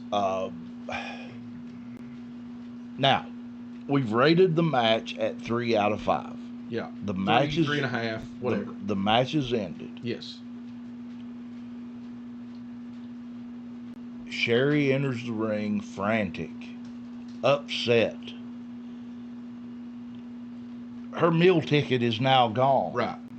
Everything that is her world is now crashed. And she's going to take it out on Savage with kicks and slaps. She proceeds to just verbally assault and physically brutalize Randy Savage, who really isn't fighting back at this point. He's not. And maybe is it because he doesn't want to fight back? Well, I think, if I'm not mistaken, and I'll go back and watch it again, but he actually looks up and sees her, which totally throws off the next part of this, but right. Neither here nor there. And as she's slapping away at him and kicking him and throwing everything she's got at him, you see Elizabeth, and she's become visibly upset. And she takes her shoes off and jumps over the ring, over the barricade, and starts running down the aisle and hits the ring and grabs a double handful of Sherry. Yeah. And shakes her off and rolls her out and basically just throws her out of the ring. Yeah. Which is more physicality in that brief period than we ever saw out of Elizabeth. And Yeah, Elizabeth runs down, grabs Sherry by the hair, and just throws her out of the ring. yeah, At this point, Randy is almost. He's not really in a fetal position, but he's laying there. Emotionally, he is in a fetal position. Yeah. He's emotionally curled up in a ball, just allowing Sherry to take out her frustrations. Right. Because he's frustrated. He knows his career has ended. He knows that this is it. Yeah. I just lost, and my career is over. And not only is my career over, but I've caused Sherry's career to be over. And he's just taking his comeuppance. Yeah. And then all of a sudden, he kind of rolls. Yeah, Elizabeth is reaching to help him. Yeah, and he's swatting her off like a fly. You know, because he thinks it's Sherry. Yeah. And Sherry's still outside the ring. Referee's trying to push her back. And finally, Savage staggers around, gets up on his feet, and then turns around, and there's Elizabeth. The whole time, Bobby Heenan is screaming. He's yelling into his microphone that everybody in the building is standing. Everybody's standing. Yeah. And people are watching with camera pans, and you can see 90% of the building is standing. They're craning their necks to see what's going to happen. Yeah. Elizabeth, is he going to accept her? Exactly. You know, what is his reaction going to be to her? And when he opens his eyes and he actually sees her, and he asks her, "Was it you doing this?" And the referee's telling him outside, "No, it was this one. It was Sherry." And Elizabeth is standing there crying. And by this point, 75% of that audience is in tears. Yeah. And Bobby Heenan is screaming, "He loves it," or "She loves him. I think he loves her. And this is sickening." Yeah. And Heenan is doing everything he can to downplay this. Yeah. As he should, yes, in his role. As a heel commentator, he needs to. And then they embrace, and the whole crowd goes to tears. Yeah. And I ain't gonna lie, I teared up a little bit. It got me. And I'm gonna say it's a notebook moment of professional wrestling. Yes, it is. It is the notebook for professional wrestling fans. Yes. It's what you wanted to see. The beloved babyface Randy Savage coming back into the arms of, or taking his beloved Miss Elizabeth back into his arms. And we've been waiting on it for a year and a half at this point. Yeah. Will we ever see her again? And finally you see it happen. They're in tears. They're crying. The crowd is in tears. They're all standing and craning their necks and cheering. Bobby Heenan is just disgusted. Gorilla, on the other hand, Gorilla's almost in tears. Yeah. And I'll tell you who was probably the most happy about this moment. The cameras are panning around and looking at the fans who are all standing and cheering and crying. 16,000, right? 16,000 people are standing and cheering and crying. I'll tell you who was probably the most happy of every single person in that building. Who's that? Vincent Kennedy McMahon. Because he just sold the love story of a lifetime. He sold the love story to end all love story. There's, for my money, there's only one love story any better than Randy Savage and Miss Elizabeth, and that is The Princess Bride. I don't know. The movie of The Princess Bride. And Johnny and June, Waylon and Jesse. Well, I mean, Yeah, but I'm talking. I'm not talking real life love story here. Oh. I'm talking about fictional love story. Not that Randy and Elizabeth was a fictional love No, story. it wasn't. They were actually it's a legally, real love story. But at this point, they were legally. They were Right. actually more closer to their divorce and yeah, separation. they're both divorced than they were their actual marriage. Yeah, they had been married for about 2 years at that point. But the truth is that the kayfabe story, the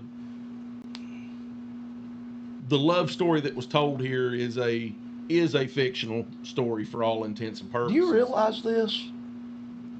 They had been married for almost 2 years. Yeah. Kayfabe was a thing. Yeah. Do you realize how hush-hush they had to be? Oh, yeah. They couldn't go out in public Together, no. And yet they were living together as husband and wife. Yeah. You know, so... They'd done very well for themselves. But yeah, this really was the beginning of the Savage and Elizabeth reunion. Notice there, though, as they exit the ring, Elizabeth always held the ropes open for Randy. Yeah, it was the thing. It was she was the valet. She was supposed to hold the ropes open for him.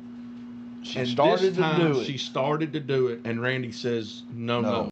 And he sets in and grabs the rope, pulls the ropes for her, and lets her out. Yeah. And back to the crowd, crying their eyes out, sobbing like a bunch of, And notice, up to this point, up to the end of that match, Monsoon is referring to Savage as the Macho King. Mm-hmm. Once the match ends, he immediately goes back to calling him Macho Man Randy Savage. Mm-hmm. It transitions Randy from that heel back to the baby face. Yes.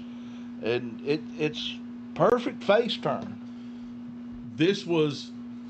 Macho Man had been one of the biggest jackasses in all of wrestling for about 2 years at this point. And all it took was acceptance of the fact that he loved Elizabeth. Completely turned the crowd, completely turned the announce table, completely turned the commentary, completely turned backstage. Everything flipped at the snap of a finger. Up to that bell, somebody could have come in there with a high-powered rifle and shot that man, and nobody would have saw. Nobody would have booed. They'd have cheered. You wouldn't have had a credible eyewitness in that 16,100 and some people. You wouldn't have had a credible eyewitness. That's it. But after the bell, after the attack from Sherry, after the reconciliation, there wasn't nobody in that building against Randy Savage other than Sherry. Yep. I mean, but no, great match. Now, hold on just a second.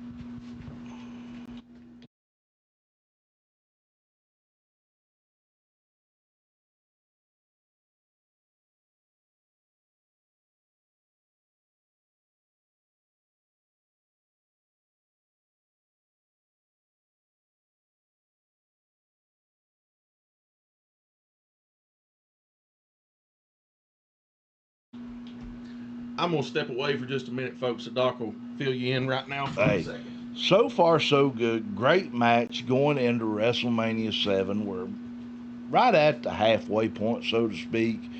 I think this was like the 6th match in. And easily, this could have been the main event. Yes.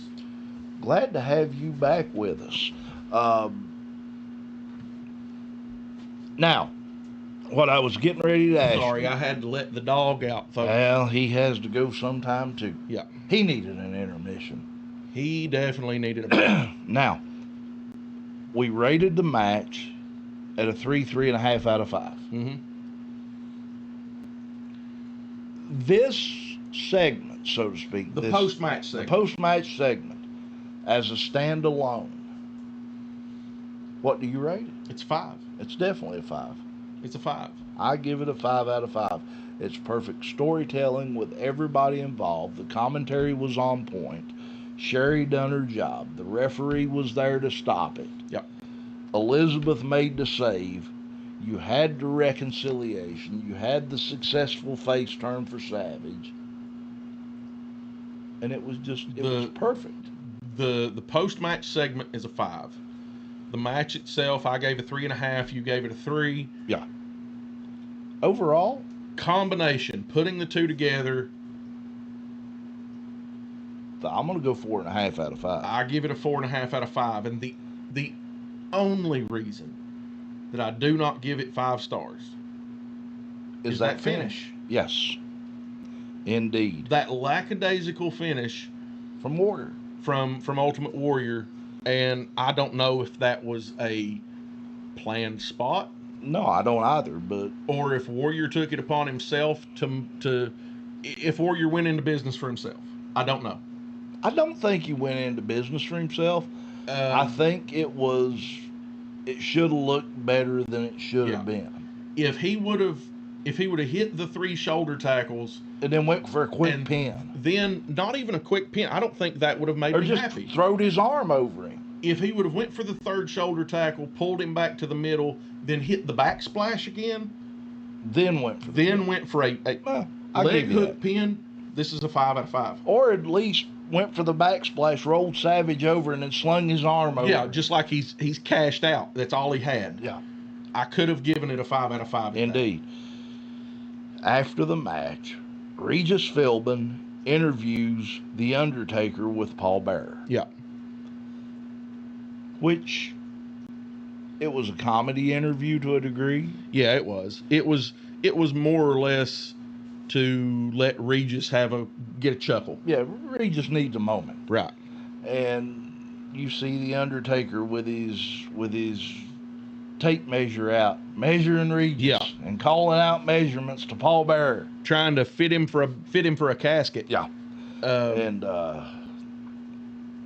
then it goes to Alex Trebek interviewing Demolition, Smash and Crush with Master Fuji.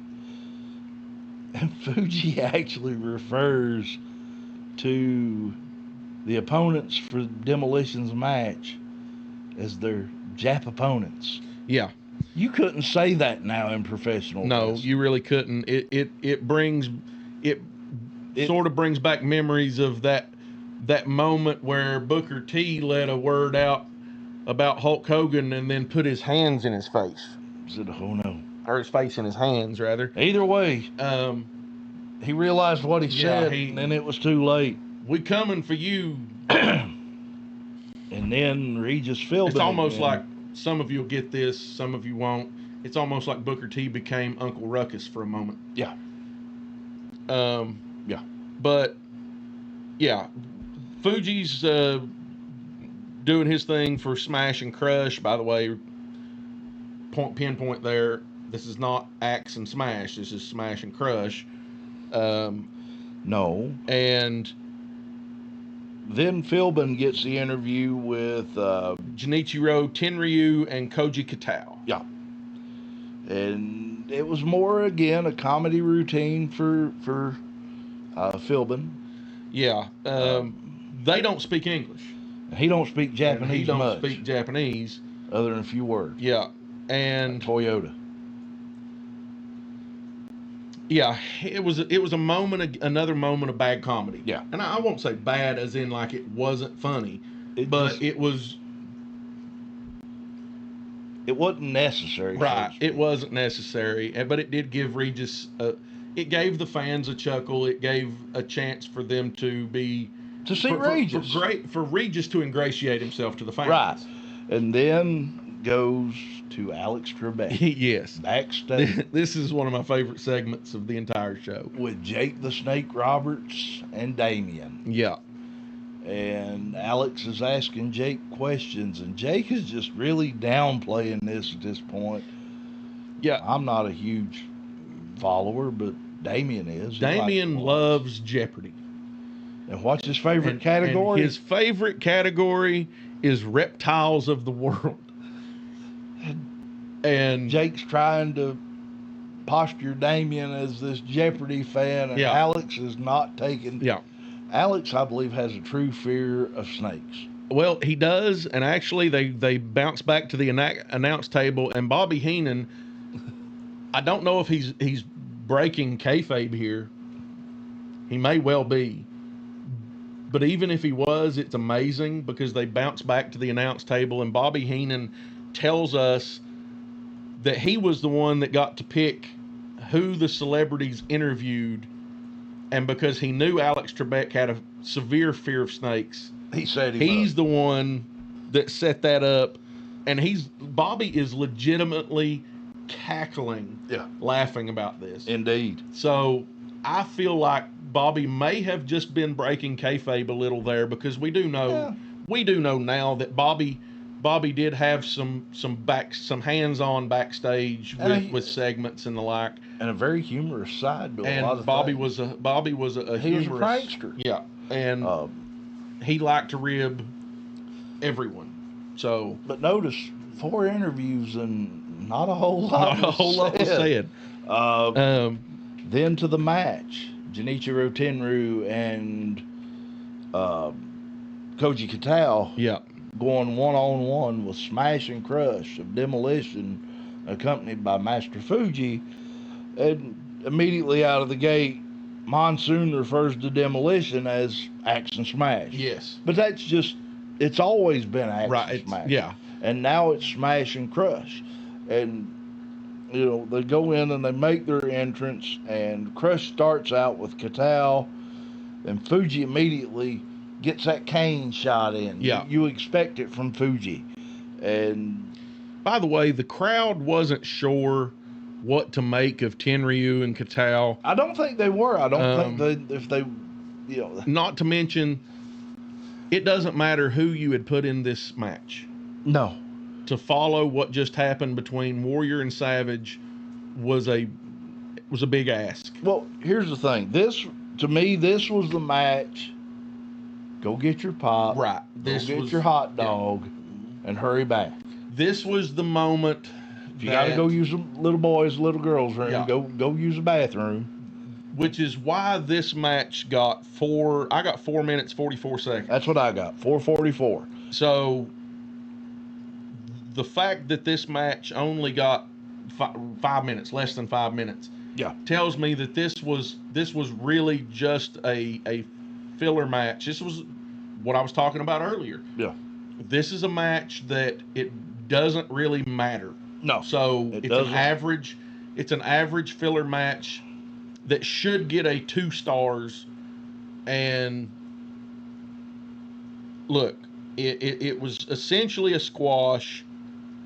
Not necessarily. Well, yeah, Tenryu and Katao did get some offense there that makes it not a squash match. No. But for all intents and purposes, this was a drawn out squash match. Now, don't get me wrong, Tenryu and Katao did get some offense here that makes you go, wow, these guys got something. Here's the only problem with the squash match. Demolition lost. I understand, but it was still. It didn't help Demolition's cause. Right, it didn't help Demolition's cause, and you're rebuilding Demolition. Maybe that's because of what's getting ready to happen in a few moments. Possibly. We'll get to that when we get there, but. This is a rebuilding. You're right. It's a rebuilding period for Demolition. Yeah. But I think this was probably booked. We know now that at the time, Vince McMahon booked everything leading to WrestleMania. Right. So this match very well may have been booked as much as a year in advance. Well, it was a working relationship. Yeah. Between WWF at the time. Yeah. And Japan. Japan. Yeah. There was a working relationship. And that's why you had Tenryu and Katal at Yeah. WrestleMania. But again, how long ago was this booked? Yeah. And maybe this was to, for all we know, this could have been booked so that they could build a feud between Demolition and the tag team stars of Japan. Right. And because Axe is now no longer part of this tag team, and you've moved on to Crush and Smash, it doesn't hold up. So they had to make some minor changes going into it. You know. And again, maybe the outcome of the match changed. Maybe they were supposed to go over. Maybe it was supposed to be a squash. Do you think for 1 minute that Brian Adams, in his infinite wisdom, picked up the phone and made a phone call to Vince McMahon? This is a tiger. No. It's possible. I mean, it's possible. I mean, he did have a great tiger mimicry. Yeah. I mean, not as good as the Undertaker's. Hey, baby. Hey, man, this is Tommy. I'm in a bad way down here, baby. I need some help. I need some work. What you got down there for me? Undertaker was actually... Man, I'll sell Maytags if you want me to, baby. I'll do anything, man. I'm in a bad way. I mean, God, Maytags. I wouldn't buy a used car off that. Oh, give it a break. Sadly, I almost bought a used lawnmower off of, well, it wasn't him, but it was... Anyway. Yeah.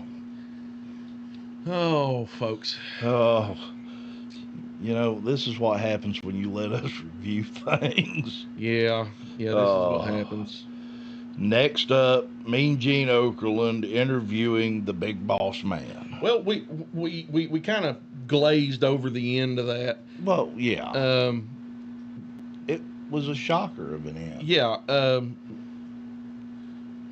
You expect Demolition. Yeah. Crush, the end was Crush hits a backbreaker on Tenryu. Smash gets tagged in and hits a back suplex. Smash sets up Tenryu for their finisher. Smash then throws Katal out of the ring. He comes back to knock Crush out. Tenryu gets an enziguri on Smash, then hits a powerbomb on Smash for the win at 4:44. Tenryu and Katal pick up the win.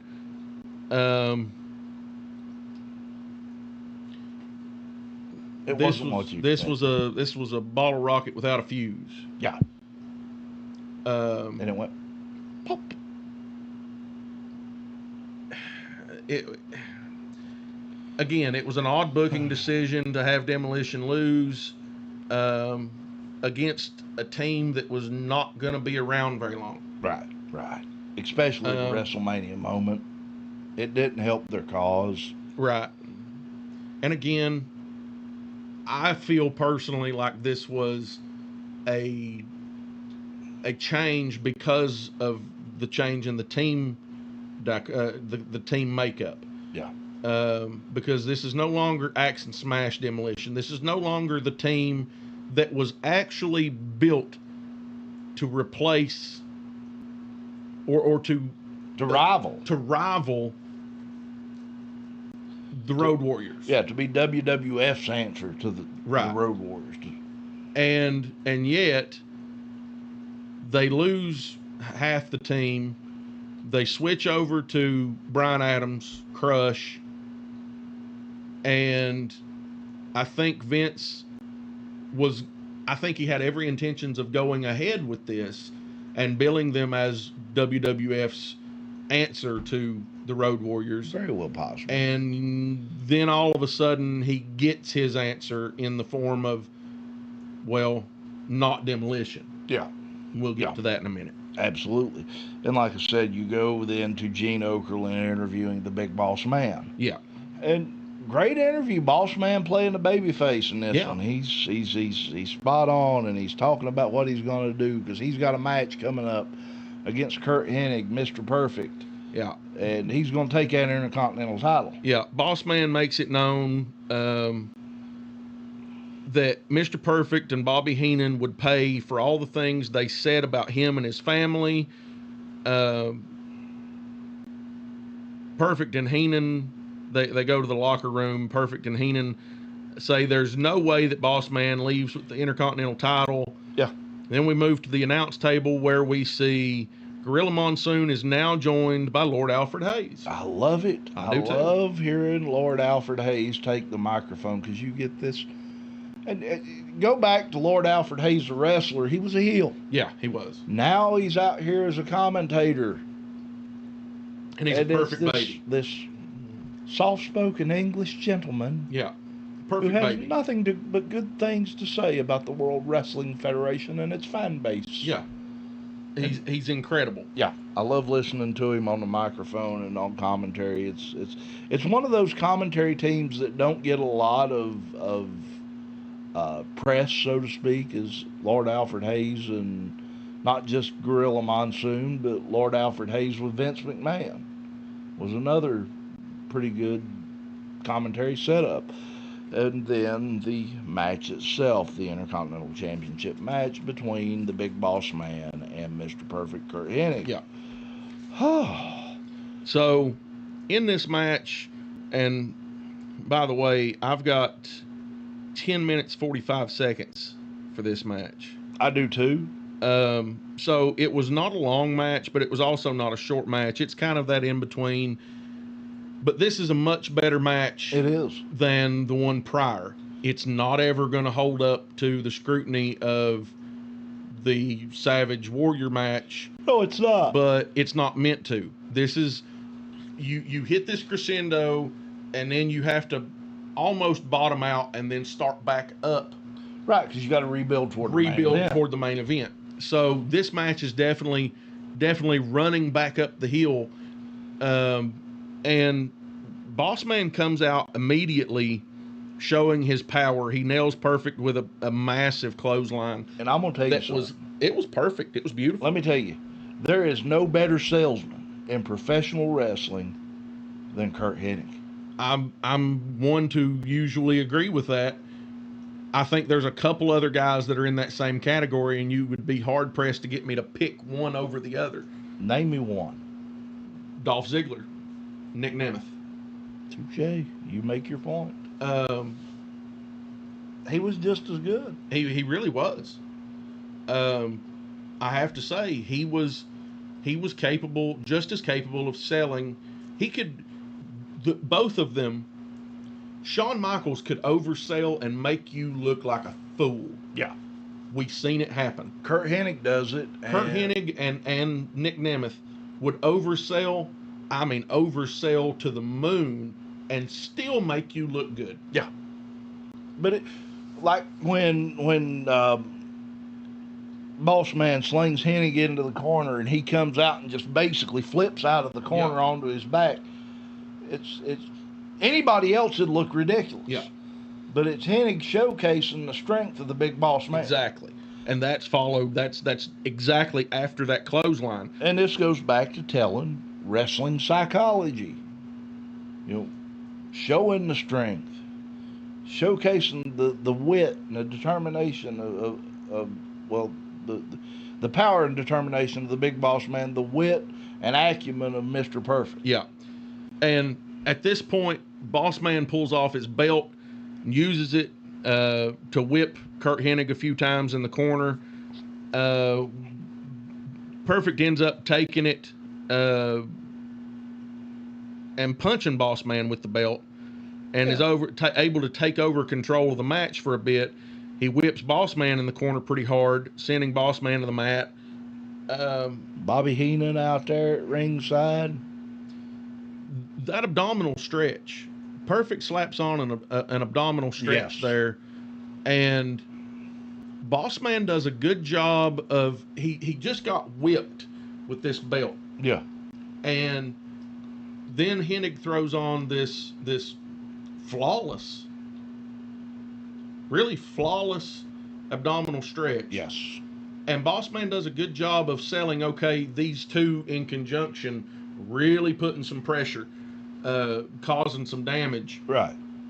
But then things motivate on. Of course, Hennig works Boss Man over a little bit. Right. Boss Man fights out of it, and Perfect hits, well, a perfect drop kick. Right. Top notch. That neck snap, it wasn't really a snap over, but I don't know. It was kind of a, what do you call it? It wasn't a snapmare. It was just a rolling. There's a name for it, and I can't think of it. It bothers me that happens. A flying neck snap more than anything. Yeah. I mean, he just basically goes over and grabs the head as he's going through and pulls it down. Yeah, and just, it is almost a variation on a flipping blockbuster. stunner almost. Yeah, almost a variation of a blockbuster combined with a stunner type. Yeah. It's a great move. Perfect does it to perfection. Yeah. And it was a move that he used regularly. Perfect goes up. Boss Man gets his foot up and hits Mr. Perfect in the face. Boss Man then uses the post as a weapon, ramming Mr. Perfect groin first into the post. Yeah. And Perfect again Sells it like oversells the crap out of it to the point that it makes Boss Man look like he is an indomitable force. Yes. Boss Man hits a big uppercut. Yeah. Big uppercut at this point that knocks Mr. Perfect to the floor. At this point, Boss Man goes after Bobby Heenan. And he's kind of chasing Bobby Heenan. Mr. Perfect attacks from behind and throws Boss Man into the steel steps. And who comes down the aisle? Well, as Bobby Heenan's trying to get back up the aisle. Yeah. He runs smack dab into the eighth wonder of the world himself, Andre the Giant. Yeah. Makes his way down the aisle, forcing Bobby Heenan back around. To thunderous applause, I might add. Indeed. I mean, that, you talk about a rock pop. Yeah. You know, Andre the Giant, it didn't matter at what period in his career, he could make the fans react to his appearance. All he had to do was show up. Yep. I mean, my goodness, he was 7'4", 7'5". Build, right. He was, what, 7'1". He was 7 foot if he was lucky. Yeah. Actually, at that point in his career, 7 foot if he was lucky. In his earlier days, he was tall. From many members of his family and others that knew him personally, 7'3", 7'4" was probably not wrong. But over the years, his spine did compress, and he started to stoop a little, and he had the back I think problem. his knees. At that point in time, I don't think his knees ever completely straightened out. So his knees had always had a bit of a bend in them, and it did bring him down a little bit. I would say probably 6'10", 6'11" at that point. Andre was so young. Yeah. You know, we talk. You know, I'm 44 now. You're 41, be 42. 41, be 42. Andre was probably, he died at 43. Yeah, something like that. So he was 39, 40, 41, somewhere in that neighborhood during this time frame. It's kind of hard to believe that he was that young, but he looked so old. Yeah. But Andre comes down, basically chasing Bobby back the other direction. Yeah.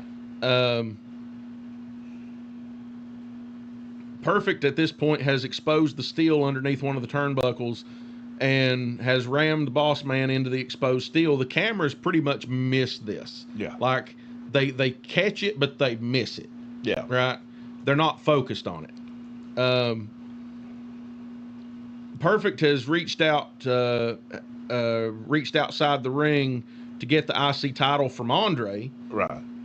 who had grabbed the title, and actually, if I'm not mistaken, he was actually getting ready to hit Bobby with it, and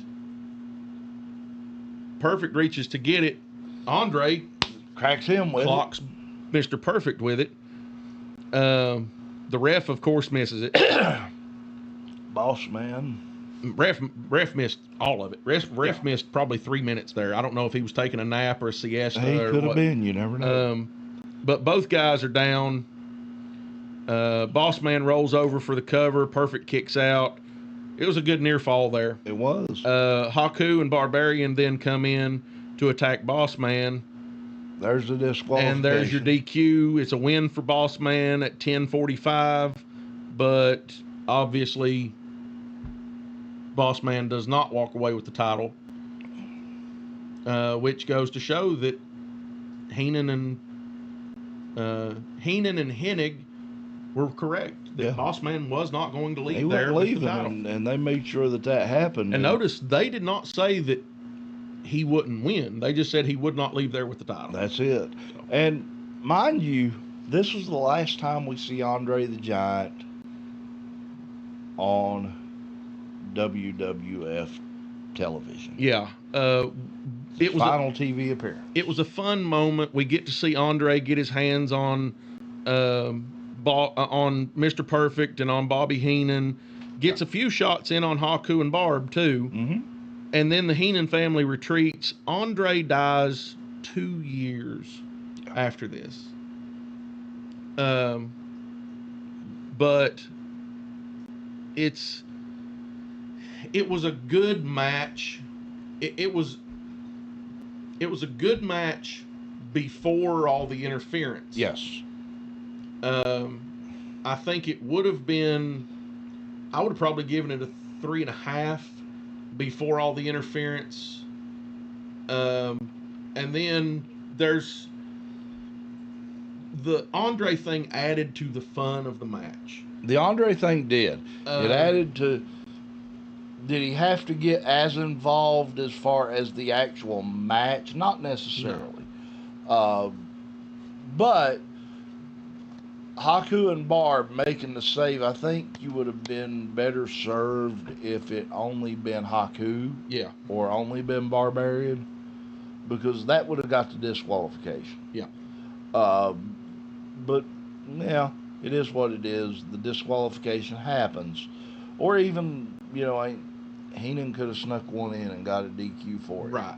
But you didn't need all the extra. It goes back to Night of Champions with Cena and Punk. Yeah. And you had one run in and then another run in and then another run in and then another run in. And here's another one. Yeah. And then all of that run in played no part of the match itself other than to Seth Rollins, you could say there's a need for him to ran in, but back to this, what do you give it? Again, I would have given it probably a 3.5.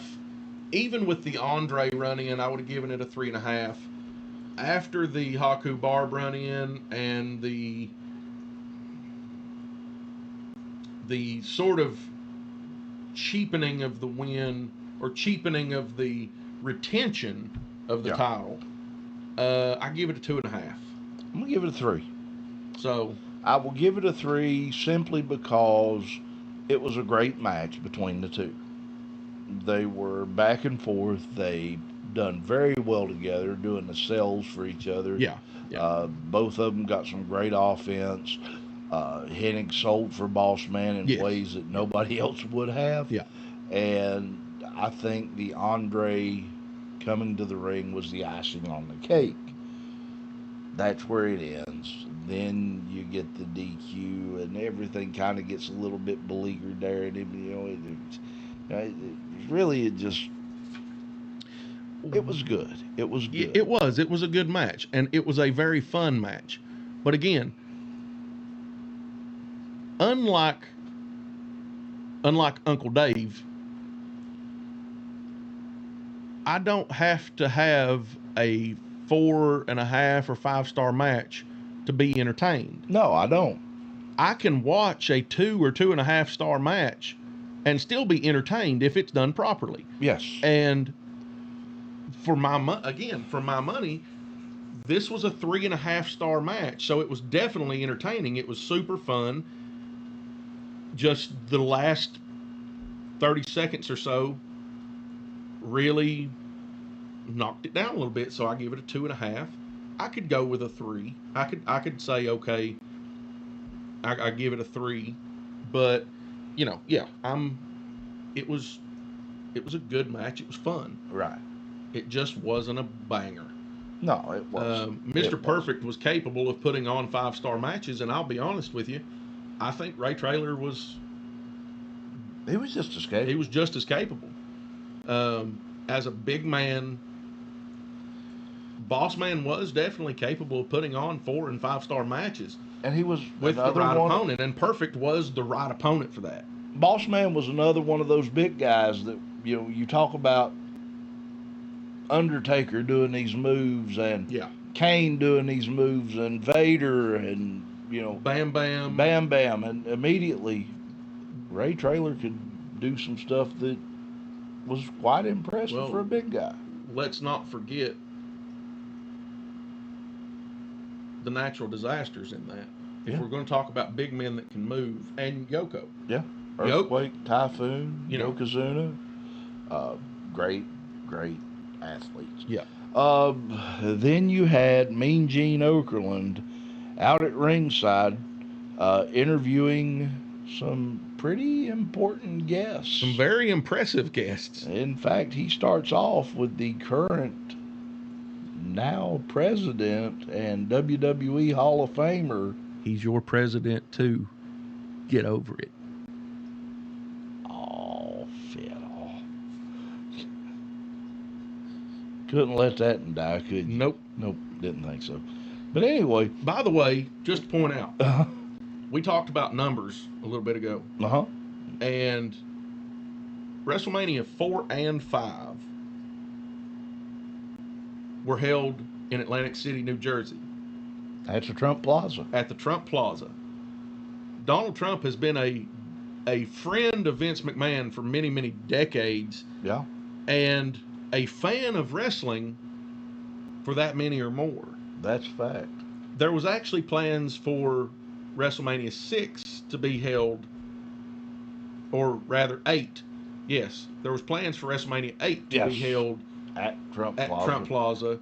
And those plans fell through due to some unforeseen circumstances. Are you saying that you don't need to AI generate Donald Trump to... Well, I mean, if you're good enough, you don't need AI generated Donald Trump. You just get the real thing. We need to make some phone calls. We need to make some phone calls. Because I'll be honest. I think we're good enough. I think we are. I honestly do. By the way, Gene talks to Donald Trump, as you said, and then he also goes on to talk to, he talks to Chuck Norris. You had to ruin it. He talked to the Hulk, the Fonz, and the True Goat. Walker, Texas Ranger, Chuck Norris, Lone Wolf McQuaid, however you want to view him, Chuck freaking Norris. By the way, you're not. Oh.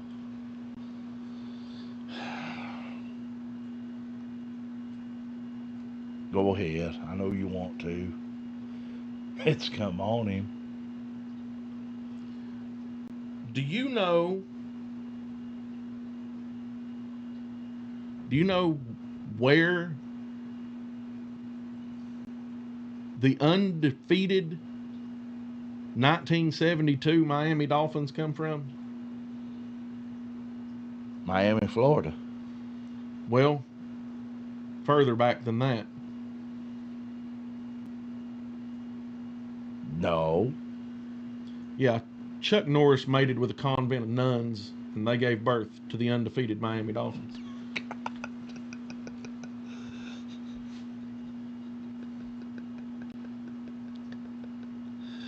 Oh, you never give up, do you? No.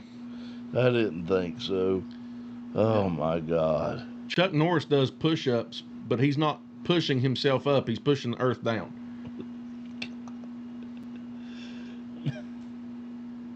You know, Chuck Norris once had a bet and a fight with Superman. What was the result? Well, the bet was that they would fight, and the loser has to wear his underwear on the outside of his pants.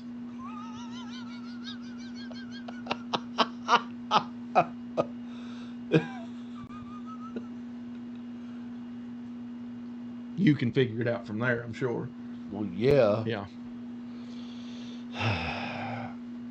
Are you done? Speaking of earthquakes,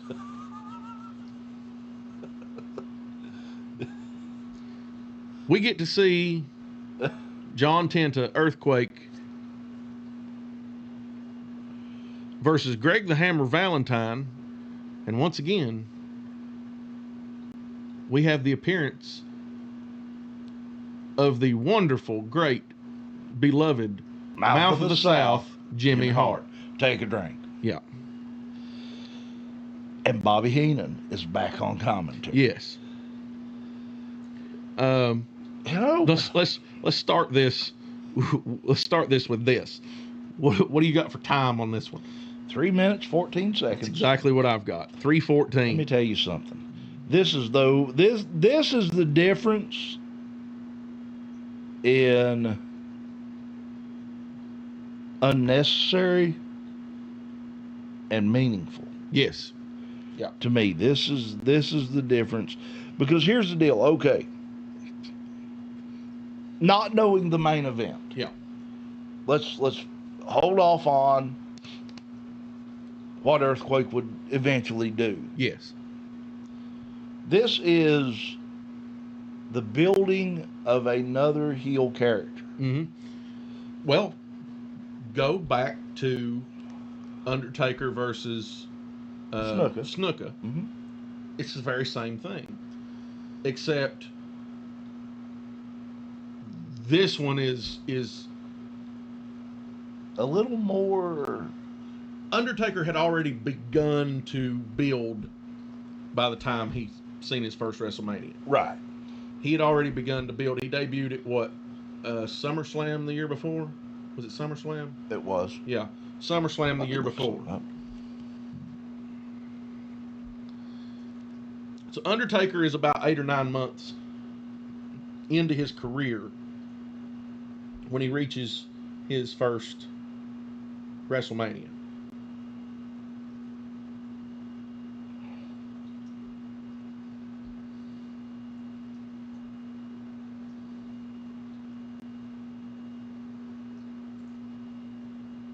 This is awkward too, because this match. Oh, Survivor Series. Yeah, Survivor Series. Undertaker debuted at 1990. Survivor Series in 1990. He has his WrestleMania debut here, WrestleMania VII, 1991.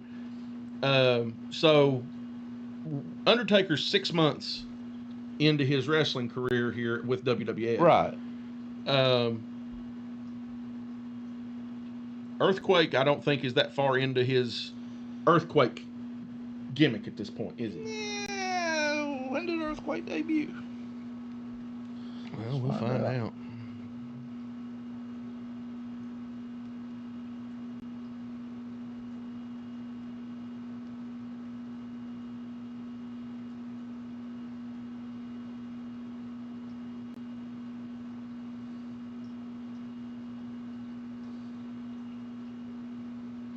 September 21st, 1989. So he had been there. Well, was that the Almost. Earthquake gimmick? It was. It was. Okay. 'Cause I know Well, he made a... He debuted as John from West Virginia. Right. But that was as a fan in the ring, and then Right. I'm just talking about... immediately, Yeah. you know, pretty much he immediately became the Earthquake. It was kind of a quote-unquote so setup at that point. He had been there a little longer, but they hadn't really been using him as this. No, he hadn't made any kind of big headway. Right. But this is the beginning. This is really the beginning point of him building toward what would become his big push. Right. So they're really trying to build him up at this point. He's no longer just this big guy that comes out and squashes, No, he's going, squashes enhancement talent. He's going for bigger games. So Yes, to speak. he is. He is going up against former Intercontinental Champion at the time, and actually former teammate. Mm-hmm. Because if you remember WrestleMania VI, Greg the Hammer Valentine was the tag team partner of the Honky Tonk Man. Yeah. The Honky Tonk Man. The Honky Tonk Man. Who was managed by Jimmy Hart. Jimmy Hart, yeah. So, and this is something else that they didn't mention it. They didn't mention that Greg Valentine was a former client, so to speak, of Jimmy Hart. Yeah. It just, there's so much story that you can tell. But immediately, this match takes off, and I wrote down Valentine has some of the prettiest elbows in professional wrestling. He does. And he's just so built. He's not ripped. He's not muscular. He's just a big, barrel-chested. He's like this beefy, stocky, husky, so to speak. He's almost like, you see these guys. You see some of these videos on Facebook, YouTube, Twitter, TikTok, whatever, where they pit these bodybuilders against construction workers. Yeah. And the construction workers don't have the muscles, and they're not shredded and ripped and look like Lou Ferrigno's poop. But they will constantly outpower, outlift, outwork the bodybuilder. Yeah.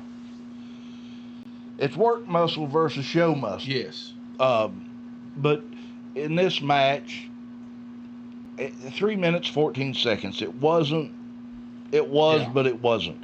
I've got a complete rundown of the entire match. Hit it up. Earthquake obviously comes into this the heel. Valentine was nearing the end of his career. Everybody knows going in the outcome. Quake comes in, hits a big body slam for 2. Valentine avoids a charge and busts out an elbow. Elbows, should say. Yeah. Just constant. Big elbows, which dazes Earthquake, knocks him down to one knee. A big clothesline nearly takes Earthquake down to the mat.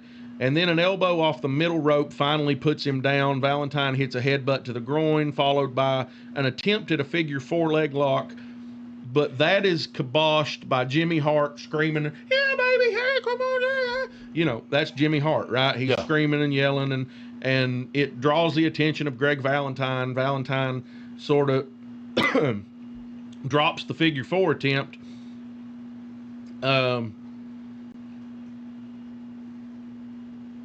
That's when Earthquake comes back, knocks him down, hits a big elbow, starts the trimmers, bouncing around the ring, and then hits the splash and the pin. 1, 2, 3. 3 minutes, 14 seconds. Right. It's really that quick. It was good.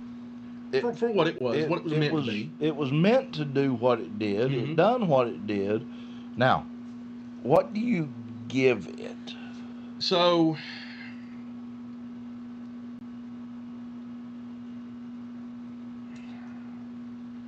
just based on what it accomplished, which is showcasing Earthquake as a threat. Yeah. The power, the strength, the force. I give it a 2.5. I'm going to give it a 3. Yeah. I'll give it a 3. It was a great match to me. It done exactly what it was supposed to do. Right.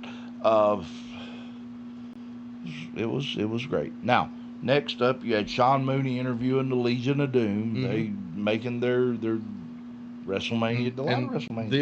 This is Legion of Doom. This is the Road Warriors, right? Which is what I was talking about earlier when I said there's probably a good reason why we didn't get the squash that probably should have been with Demolition, right?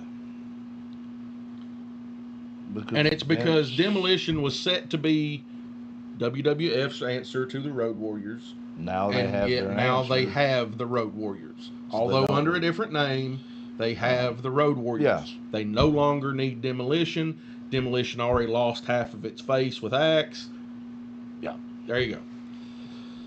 So, Legion of Doom, 1-on-1 with the team of Power and Glory, Hercules Hernandez and Paul Roma, with the Dr. Style Slick. 59 seconds. Yeah. I do have a full rundown of that one. Power and Glory jump started. Yeah. And you massive, take it from there. Hey, Road Warrior pop coming out the gate. Yeah. Massive babyface pop for LOD. Hawk hits a double clothesline on both guys. Hercules dumps him to the floor. Hawk, that is. Roma slams Animal. Roma goes to the top rope. Animal catches Roma and gives him a power slam. Hawk stuns Hercules on the floor below. Animal put Roma on his shoulders. Hawk goes to the top, comes off for the finish. 1, 2, 3. It's over. It's over. Here's the thing. For me, I wish they'd have used another team. Yeah. It didn't. I understand using Power and Glory. Yeah. But. Well, you've got to show that the Legion of Doom is that good. You got to put them in against someone that's as big and powerful as them. Right. Who can we? And Hercules Hernandez was a physical specimen. Who can we job out? Right. And that's what they done. They jobbed out Hercules Hernandez and Paul Roma. Was it the right thing to do? Probably not. No, you could have found two jobbers. I mean, you could have found two big jobbers to do that. I mean, hell, you could have thrown. You would have had to have had two big jobbers. You could have found a couple men, thrown some masks on them. Yeah.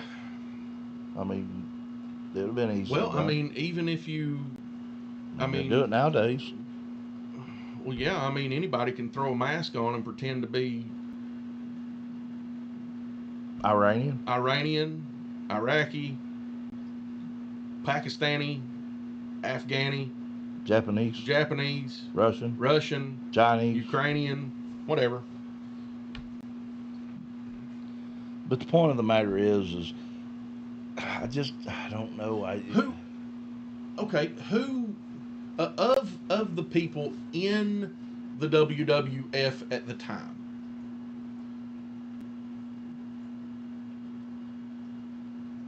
the people in either the undercard singles or undercard tag, you'd have to pick two from the singles or one tag team from the. Who has the look, even if you stick a mask on them? Forget the face, forget the name.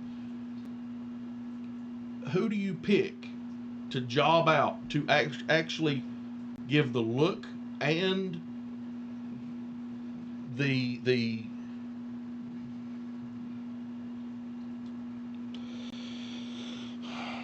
Here's the problem. Who do you job out to the Road Warriors? But I don't know that you job them though. Well, I mean, you have to do. I'm not a big Vince McMahon fan, but he knew going into that he had to. You have to give them some. You can't. He wanted them to immediately jump to the top of the tag team ranks. That's where he's going. And you can't kill somebody good. And you can't kill. Well, you've already killed the Hart Foundation because that was their last tag match together previously in this card. and we know that they split up after that for Brett to go on his singles run. So you can't feed, and you couldn't have fed the Hart Foundation to the Road Warriors anyway. Right. And I'm saying Road Warriors. We all know this is the Legion of Doom in WWF. Same people, It's the Road same Warriors. people. Hawk and Animal. It's the same people. But I'll use LOD just for posterity's sake. Yeah. You have to. Vince wants LOD to come in and immediately be considered top contenders for the tag titles. Right. So you have to feed them somebody that is going to make them look like they deserve to be there. Yes. So you could have fed them the Rockers. You could have fed them Haku. You couldn't have fed them the Rockers in the way that they fed them Hercules and Paul Roma, because you might as well give them two babyface teams. Well, You'd had to. Yeah, but you're talking about two near 300-pound jack dudes versus 280-pounders, and if you squash them, you're not doing anything for LOD. This is true. So maybe they were. Power and Glory was the only option. You can't feed them Haku and Barb. I mean, you could have. But then who do you give to the Rockers to get their pop at the beginning of the night?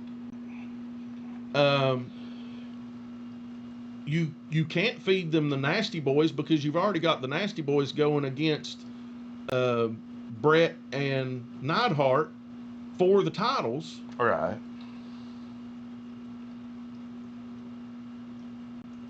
There's really no. There's no other choice. I mean, you're stuck with feeding them Hercules Hernandez and Paul Roma, and I don't think that it was as bad of a move as we really considered it. Now that I'm thinking about it. Yeah, looking back on it, originally and knowing that, okay, the LOD is coming into this as they've never been in WWF before. But every single person watching, whether they're a WWF fan, whether they're watching their first WWF show or their 120th WWF show, everybody watching this knows who the Road Warriors are. That they do. Every single person knows who the Road Warriors are. If you were a wrestling fan in the 80s and 90s, you knew who the Road Warriors were. You did. So coming into this, you have to make them, okay, they've been on the outside looking in. They've never competed against a WWF quality tag team before. Not the one that's established, though. So, right, that's what I'm saying. That's the story behind the story is they've never competed against a WWF quality tag team. The same as bringing somebody from Pride FC to the UFC. You bring somebody from Pride into the UFC. The UFC is the pinnacle. Yeah. That's where everybody wanted to be. You bring a Pride fighter in, and you've got to put them against someone that they're probably not ranked top 4 in their weight class, but they've got to be, like, you've really got to test them. Are they capable of being in this WWF or UFC ring? And I can't think of anyone else. I mean,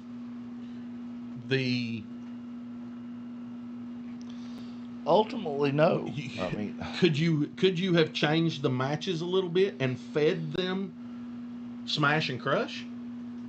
No. You can't. No, because it would have ended up being the whole idea of the Road Warriors versus Demolition, and you wouldn't have wanted it to have been second-hand Demolition going against Road Warriors because then first-hand Demolition. Then you would have never been able to say, well, they couldn't beat Axe and Smash. Right. Well, they beat Smash and Crush. They couldn't have beat Axe and Smash. Yeah, Axe and Smash. That would have put an asterisk. Yeah. I mean, but you still could, because maybe Power and Glory was the best bet. In Vince's mind at the time, you're thinking, he is thinking the big draw, the big money here is Demolition versus LOD. Yeah. And now that we don't have Axe, right, we can't just outright feed them smash and crush but out you've the got to gate. build that story so that that becomes a top billing. That could have been a main event. Axe and Smash Demolition versus LOD could have been a WrestleMania main event. It could have very well. So you have to build this and hope that you get Axe back, which we kind of knew you wouldn't, but you kind of build this hoping that you can get Demolition back up to that level, right, at the same time that LOD is coming to that level, and then you have that clash. This is true. But you still have to feed them someone. Right. Hercules and Paul Roma, I think, is the only option. I can't think of another tag team in the WWE at the time. Not at that WWF, time. That even if you did say, okay, well, we can feed them Haku and Barb, but we're going to have to put them under masks. They'd still stick out like sore thumbs. Well, yeah, they'd still stick out like sore thumbs. You'd have to put them in full body suits. But even at that, you kind of got to feed them a name. Yeah. Like it's you got to get them over. It's not just the look; it's also the name. Yeah. And even though Hercules Hernandez and Paul Roma were probably never going to hold tag team gold, they were still a solid heel tag team. That they were. And so you end up. So originally, I gave it a 1 out of 5. Yeah. But I am actually going to amend this to a 2 out of 5. Because it did do what it was supposed to do. It may have not been, it may have just, had there not been 2 other squashes on the card, it would have been easier to eat. Right. But seeing how this was the 3rd squash on the card. Yeah, it really was. It was the 3rd squash on the card. And it wasn't the last squash on the card. Yes, it wasn't. But I'm there with you. I think this is about a 2, 1.5 to 2. I think it showcased the Road Warriors very well. I'm right there with you. I don't like the fact that they literally fed LOD power and glory. Yeah, I don't. But I also, the more I've thought about it, the more I understand it, because I've racked my brain for, over a week now. Who else thinking, who else could they have fed them? Really nobody. There's really nobody else. Meant anything. That would have had the same meaning. Yeah. So to take 2 guys with the name and the size and the look of Herc and Paul Roma and say, okay, sorry guys, we're feeding you to the wolves, literally. Yeah. It's all they could do. Indeed. So I gave it a 2 out of 5. What do you give it? I'm giving it a 2 out of 5. All right. Next match up, and we are treated to the montage showing the abuses of Virgil by the $1 Million Man, Ted DiBiase. Yeah. And it's not just the abuses. We get to see Virgil hit DiBiase with the $1 Million belt at Royal Rumble. And we also get to see Rodney Piper. Rodney steps in as the quote-unquote trainer of Virgil. Yeah. Now, at this point, we're to assume that Virgil has next to no wrestling knowledge. The truth is, Virgil was drizzling shits. I mean, we had a bit of a spat about this at the last taping. And you said, well, he wasn't that bad. And while I agree he wasn't the worst, he wasn't the best. I also want to point out again that if Dustin Rhodes says that you couldn't wrestle yourself out of a wet paper bag, you're the drizzling shits. Yeah. Indeed. And I mean, he did have a hammer. This match, I mean, he did have a hammer. But that's all you can say for it. This match, I understand the philosophy. By the way, that line in the song gets me every time. What's that? Some might cost a little, some might cost a lot, but I'm the $1 million man, and you will be bought. It's so fitting. It's golden. It might be. Everybody's got a price, and somebody's got to pay. But the $1 million man always gets his way.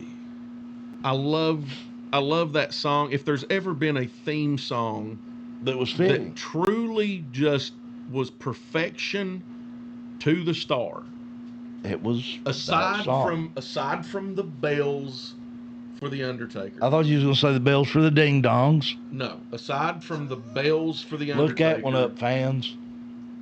And don't get me wrong, I think Metalingus for Edge was perfect.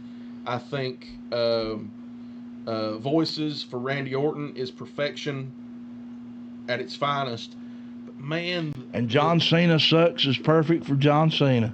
John Cena's own songs. John Cena by the way, sucks. if you've not heard John Cena some of his other stuff, he's actually a really, really good rapper. Listen, he ain't no Ron Killings. Well, Ron's not just a rapper either, because that latest song he's got I'm gonna out tell you something. is great. Ron It's Killings really is great. fantastic. I love Ron Killings. I'm gonna tell you, you run that man for president on the Communist Party, I'd vote for him. I would. Could you imagine it? R-Truth, Ron Killings, and Little Jimmy for president and vice president.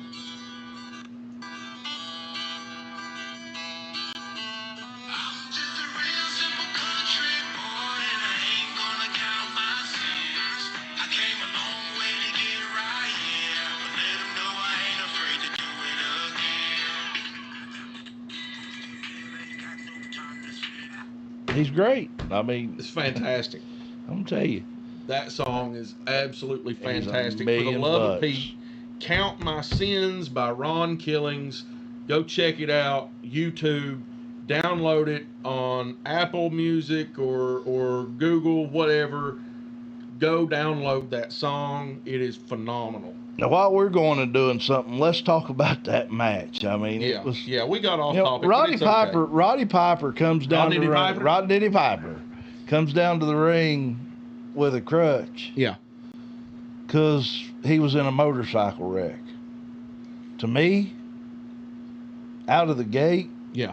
this match was a motorcycle wreck. It I mean, was. Ted DiBiase comes out to his music. Roddy Piper comes out to the bagpipes. What does Virgil come out to?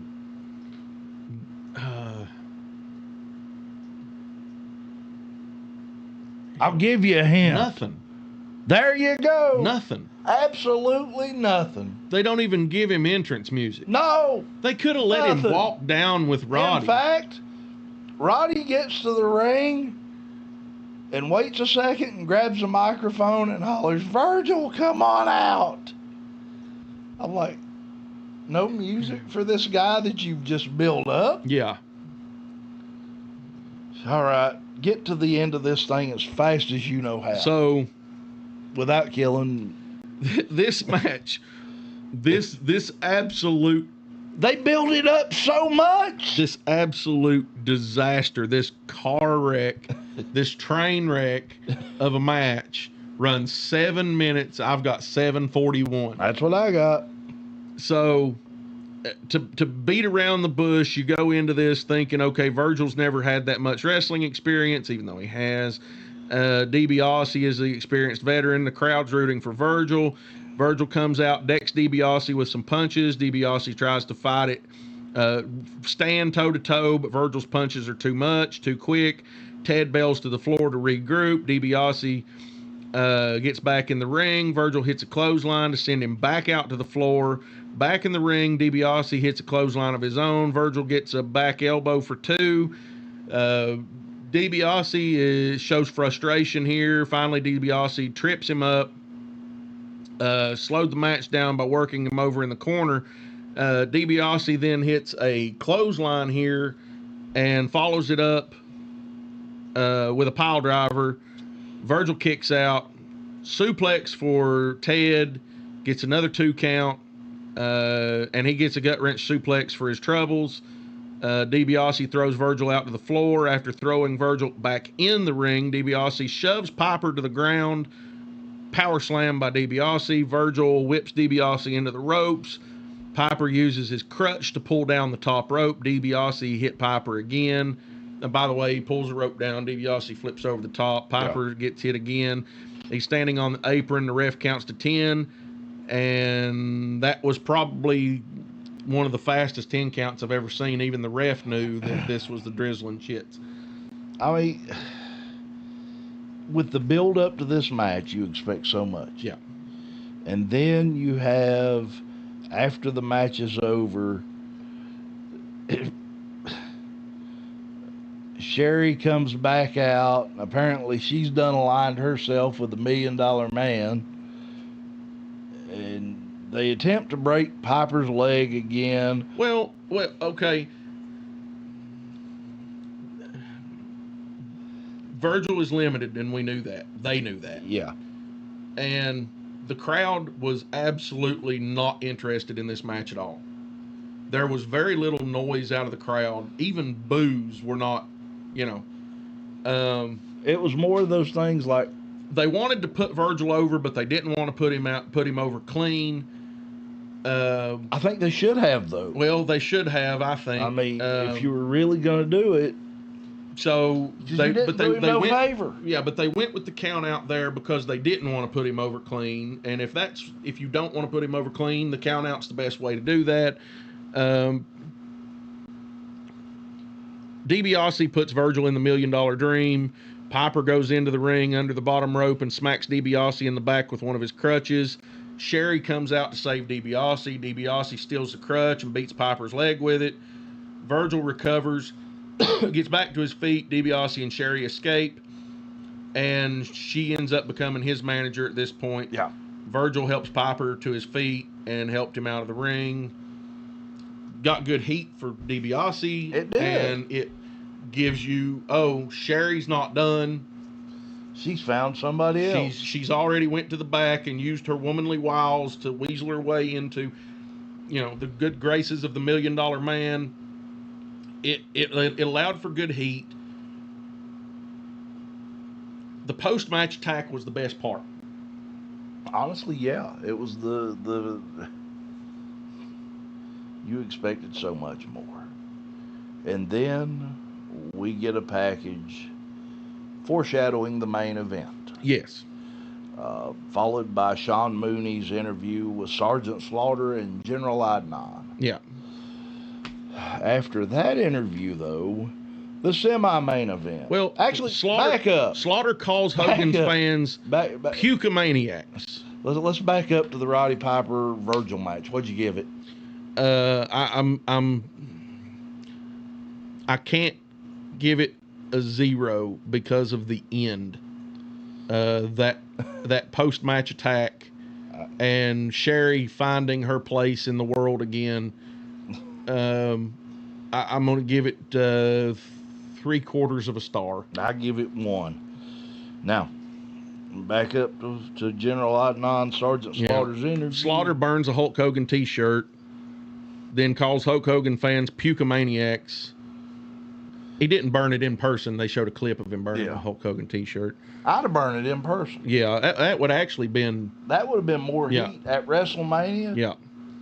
Back there, he's got a garbage can or an oil barrel or whatever, an Iraqi oil barrel. Yeah, that would have been good. You'd have had an oil barrel with the Iraqi flag on it, and Slaughter just take that shirt and throw it in the in that barrel and light it up and throw it in the barrel. And have just a little bit of lighter fluid in the bottom of that barrel. That way, when it hit the bottom, it went. Yeah, it would have been good. It would have been great. Then the next match, the Mountie, with guess who? Jimmy Hart. Take a drink. That's right. There's your 4. going one-on-one with Tito Santana. You know, for what it was worth, this could have been a match. This right here could have been a match. Yeah. But, I mean... Could have been a match. Wasn't meant to be a match. Wasn't meant to be a match. A minute and 21 seconds. Bobby Heenan starts the whole show by making a Mexico joke long before the bell rings. Again,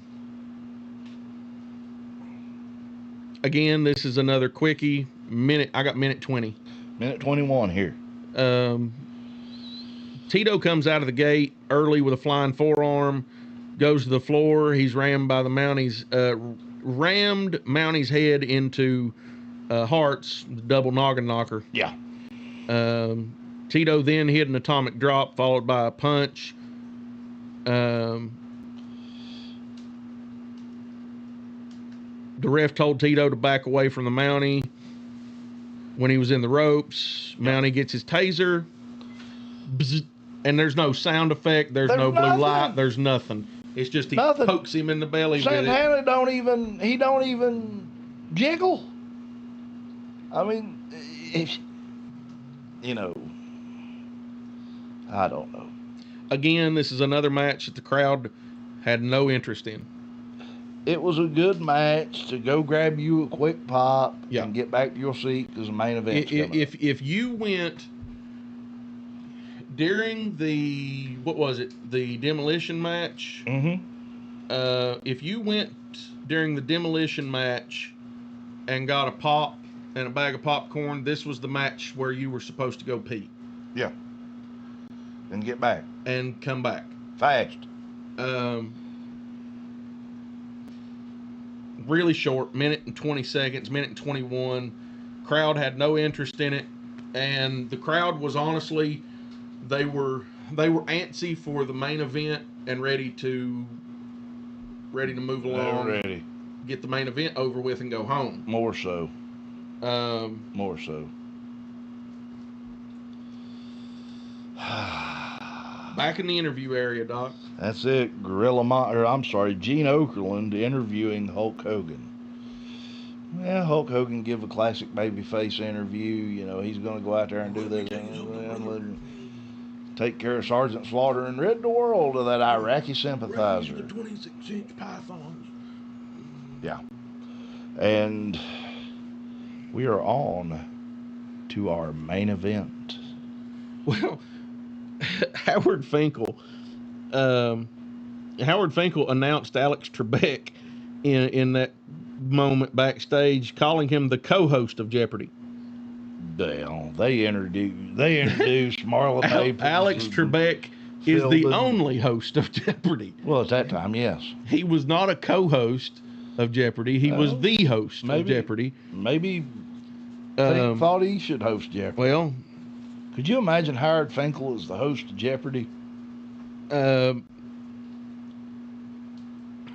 would. Reptiles of the world for 1,000. I would rather see Regis as the. And it's nothing against Finkel. I like the Fink. All right, everybody, we got Reptiles of the World for 1,000. I would much rather see Regis Philbin as the host than the Fink. Yeah. But the world champion enters first. Sergeant Slaughter. Slaughter. Yeah. Sergeant Slobber. Bring me that. You just had it. Bring me that.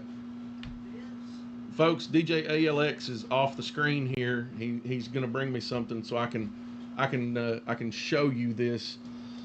Folks, remember the argument. That's Superman.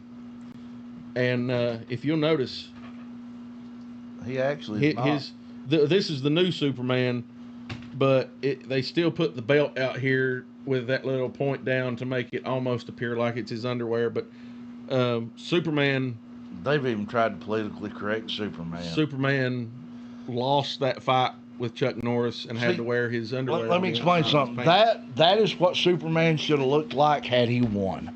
Yeah. Could you imagine Chuck Norris running around with his drawers around his in front of? Can you imagine Walker, Texas Ranger, having to wear his underwear, having to wear his skibbies, his tighty whities on the outside of his? Yeah. So that's it. I'm telling you.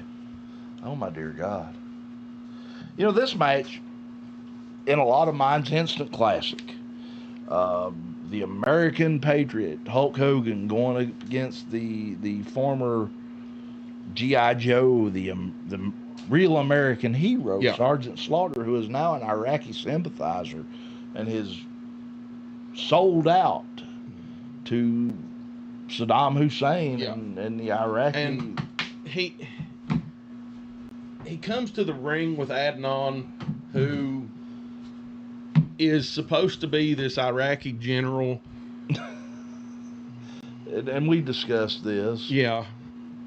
The general is the lackey? Yeah. The Iraqi general is the lackey to a United States Army sergeant. Well, he's even an Iraqi sergeant at this point. Yeah. He's an Iraqi sympathizer. So the only thing I can figure is that even if you're the general of another country's army, you're still lower class than the sergeant of a United States Army sergeant. Yeah. You're still lower than the United States Army sergeant. Because that's the only way you justify it. But, I mean, I guess. I don't know. You know. By the way, Sergeant Slaughter rules. But he can do anything he wants. Right. But I want to point out, when you watch this back and Hulk Hogan's music hits, did you remember when his music hits? Mm-hmm. Did you remember that crowd popping that big from your childhood? No, I really didn't. That was not only was that the biggest pop of the night, that was one of the biggest pops I can ever remember. But, you know, looking back on the time frame that this happened, yeah, Gulf War, yes, America, yes, and as a wrestling fan, you're seeing the American hero do away with the Iraqi turncoat. Yes. You could have called Sergeant Slaughter Benedict Arnold. Yeah. During that whole thing. And it would have been perfect. Yeah. But that just goes to show that it doesn't matter what we think about Hulk Hogan as a person. No. And it really doesn't matter what we think about Hulk Hogan as a wrestler in the ring. Wrestling would not be what it is today without Hulk Hogan. It's very true. I mean, you can say what you want to about... You can call him a racist and say that his beer made you sick and talk about what he'd done to this one or that one behind the scenes and how much he screwed up WCW. Professional wrestling would not have been had it not been for Hulk Hogan, not in at least the modern era. There was 16,100 some odd fans in attendance that night in 1991, and I guarantee you at least 14,000 of them were only there because Hulk Hogan was taking on Sergeant Slaughter. One of two reasons, either because Hogan was there to take on Slaughter or the career match. That career match carried a lot of weight. Well, it did. But there's a reason why this was also the main event.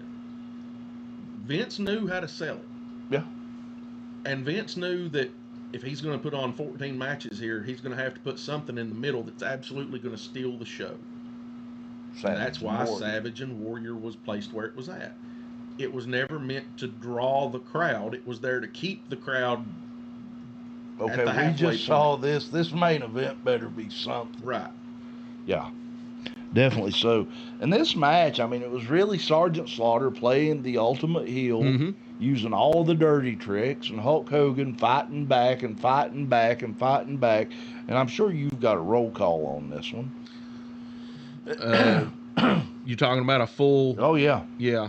So, yeah, I do. And it's the match was not incredibly long. No, it was what? Let me see here. I've got it on mine. I've got it. I've got it at 10. No, that is not it. 20 minutes and 26 seconds. Actually, Yeah. it was. Yeah, it was. It was. I mean, it was long, but It was relative. I've got 2024. Yeah. But I've got a complete rundown of the match. Go for it. So we start out once both men are in the ring. Gorilla Monsoon is talking about how unbelievable the crowd is, and it really was. Go back, find it on YouTube or Peacock or somewhere, and watch that match. Watch the whole card. Yeah. But and if you want, hey, I would honestly, and I'm not just recommending this because I want you to watch us, but go back, watch the card, and listen to us talk about the card. Yeah. Because, you know, we're trying to run this down as good as we can without having the video in front of us. Yeah, and unfortunately, because of WWE, WWE copyrights, we can't do that anymore. 30-year-old show, they still don't want. Yeah. So, but the one thing that bothered me there, Gorilla talking about how unbelievable the crowd was, is I'm assuming he's forgetting about those dome crowds at WrestleManias 3 and 6. But well, his job is to play up the crowd. Right, I understand that. As a commentator, I understand that. But you and I both. Yeah, we've definitely oversold what was going on, but that's our job. Yeah, you know, we do that. But Hulk comes into this early on, gets a headlock, uses it as a control. This is Slaughter's first WrestleMania appearance, by the way. He was 42 years old here. I'm peeling from the sunburn. It's itching. Hulk knocked Slaughter out to the floor, beat on him with punches. Adnan attacks Hogan from behind, which led to Slaughter hitting Hogan in the back with a steel chair. Right in front of the referee. Right in front, right plain sight. Looked like it was the weakest chair shot maybe I've ever seen. I mean, I've seen some crappy chair shot. Look, it was worse than that chair shot that Jelly Roll gave at WrestleMania this year. Or last year. Last year. Jelly Roll. It was the most horrible chair shot I've ever seen. I think that's your next feud is Jelly Roll and Logan Paul. Logan Paul. Yeah. And I hope to God Jelly Roll beats the hell out of him. I hope Jelly Roll beats a mortal piss out of him. I honestly do. Slaughter at this point is begging for mercy, countered with a finger to the eye. Right. Slaughter hits a back elbow. Regis Philbin is now asking why Heenan is rooting for Slaughter. Yeah, Philbin's on commentary. Heenan said because he didn't like Hogan. That's it. That's all he gives. Hogan comes back with a clothesline, an atomic drop, gets a 2 count. Hulk hits a forearm to the head. Hulk gets a back body drop, Irish whip into the corner. Slaughter takes the bump chest first. Hulk does the Randy Savage knee to the elbow. That's you know what I'm talking about, the falling knee to the elbow thing. Yeah. Hulk actually steals that from Savage here and puts Slaughter down again. Hulk gives him a slingshot, quick slingshot into the ring post, and then a clothesline in the corner. Hulk pulls him back out of the corner, gets a 2 count. Hulk goes to the middle rope, which we don't see very often. No, you don't. You don't see Hulk Hogan go to the middle rope very often. You don't see Hulk Hogan leave the ground very often. No. But Hulk has been putting in a lot of offense at this point. You know it's going to flip, but yeah. Hulk drops him with a body slam, climbs to the top rope. I'm not sure exactly what the hell Hulk Hogan thought he was doing up there. General Adnan grabs his foot. Slaughter slams Hogan off the top rope. You know that's where that was going. Hogan never comes off the top rope. You know that's a setup for Slaughter to get the classic. It's the Sting body slamming Ric Flair off the top, and he grabs him And Rick's going, no, no, no, no. And, there you go. That was Only in probably reverse. stolen. Right. You kind of know that that spot's not going to work. No. Slaughter gives a clothesline, sends Hulk out to the floor. Slaughter hit Hogan in the back with a chair again. He did it again. And this one was just only slightly better than the first one. Right. Ref saw it again. Didn't do anything. Slaughter chokes him with a cable. Ref sees it. We assume the ref is counting to 10, but it's been way more than 10 seconds at this point, and both of them are standing in the floor. They roll back in the ring. Slaughter's still on top. Yeah. He's working on Hogan's back. Goes for a backbreaker, gets a 2. Slaughter surprised it only gets a 2. Slaughter actually shows some emotion here at times that very good psychology from him, which is something you didn't see a lot. His face is... Slaughter puts Hogan in the Boston Crab. Hogan's right by the ropes. You know Hogan's going to reach the ropes. Hulk actually ends up taking about a minute to power out of it. And Regis is wondering why he don't just grab the ropes. And, well, Regis is saying what every single person watching is saying. Hogan is from here to here away from the ropes. Why don't he just reach and grabs the ropes, but instead he starts muscling out. Yeah. It's... Finally, Hogan doesn't, he finally does grab the rope. Yeah. We're all wondering why. I think it would have weakened him. Yeah. It would have made him look weaker. That's why he didn't immediately go for the rope. He tried to fight it. But I don't know why he took so long there. Slaughter kneed him to the back a couple of times. Goes to the top rope, hits a knee to the kidney.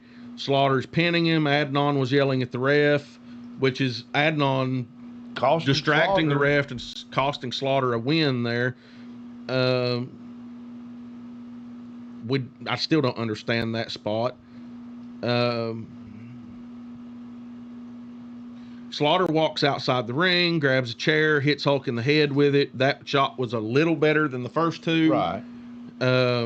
Actually, that shot was significantly better than the first two, just because it just looked cleaner. It looked like Sarge was giving it something. Indeed.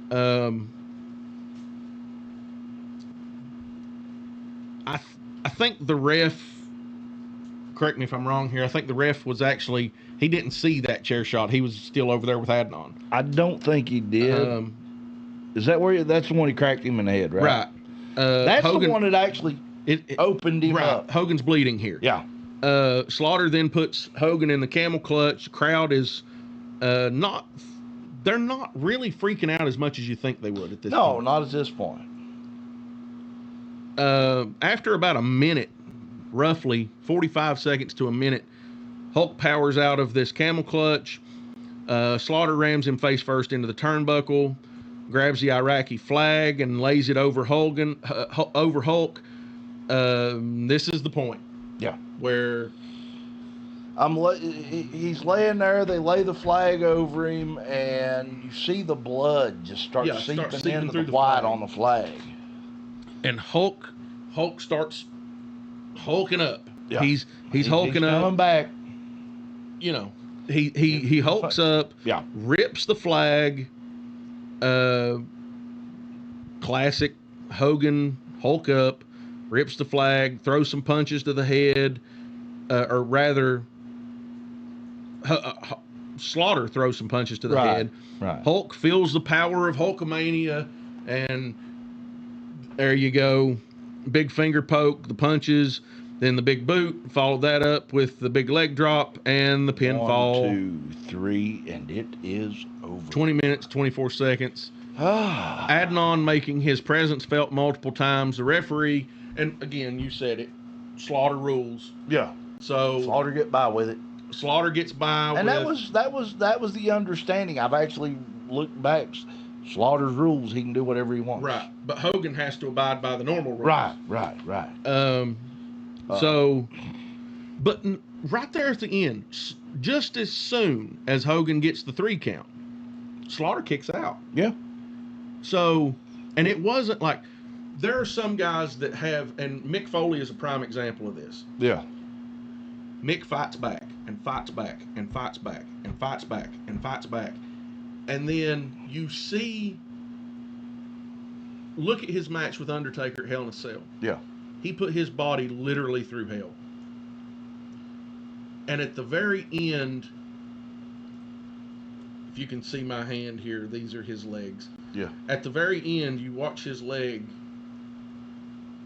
kip up a little bit, like he's trying to kick out, but But he that's just all can't the do it. energy he can muster is just to lift his leg and drop it. Yeah. Slaughter actually kicked out. Slaughter actually kicks out here. And it's one of those moments where you go, oh, He had some left. Slaughter still had some left. He just didn't muster it in time. Yeah. The time was off. Very psychological, it was a very good play right there. I think it was a good point in the match. I think it was a great point in the match. All in all, not a bad match. No. I mean, honestly, I've very few flaws observed. As far as that match goes, maybe a little bit much with the Slaughter rules. I don't know. It told a story. They done a great job telling a story. I will give that match a 3 out of 5. Ultimately, it is Hulk Hogan becoming a 3-time WWF champion, which at that very point was a record. Yeah. Nobody had held the title 3 times. Yeah. As far as the show itself, the audience was very vested from the first match all the way through to the final bell. There were points that maybe they weren't as much, or who knows, that the match that they were seeing shouldn't or should have happened. WrestleMania 7 showcasing 14 matches on a card over 3.5 hours, roughly.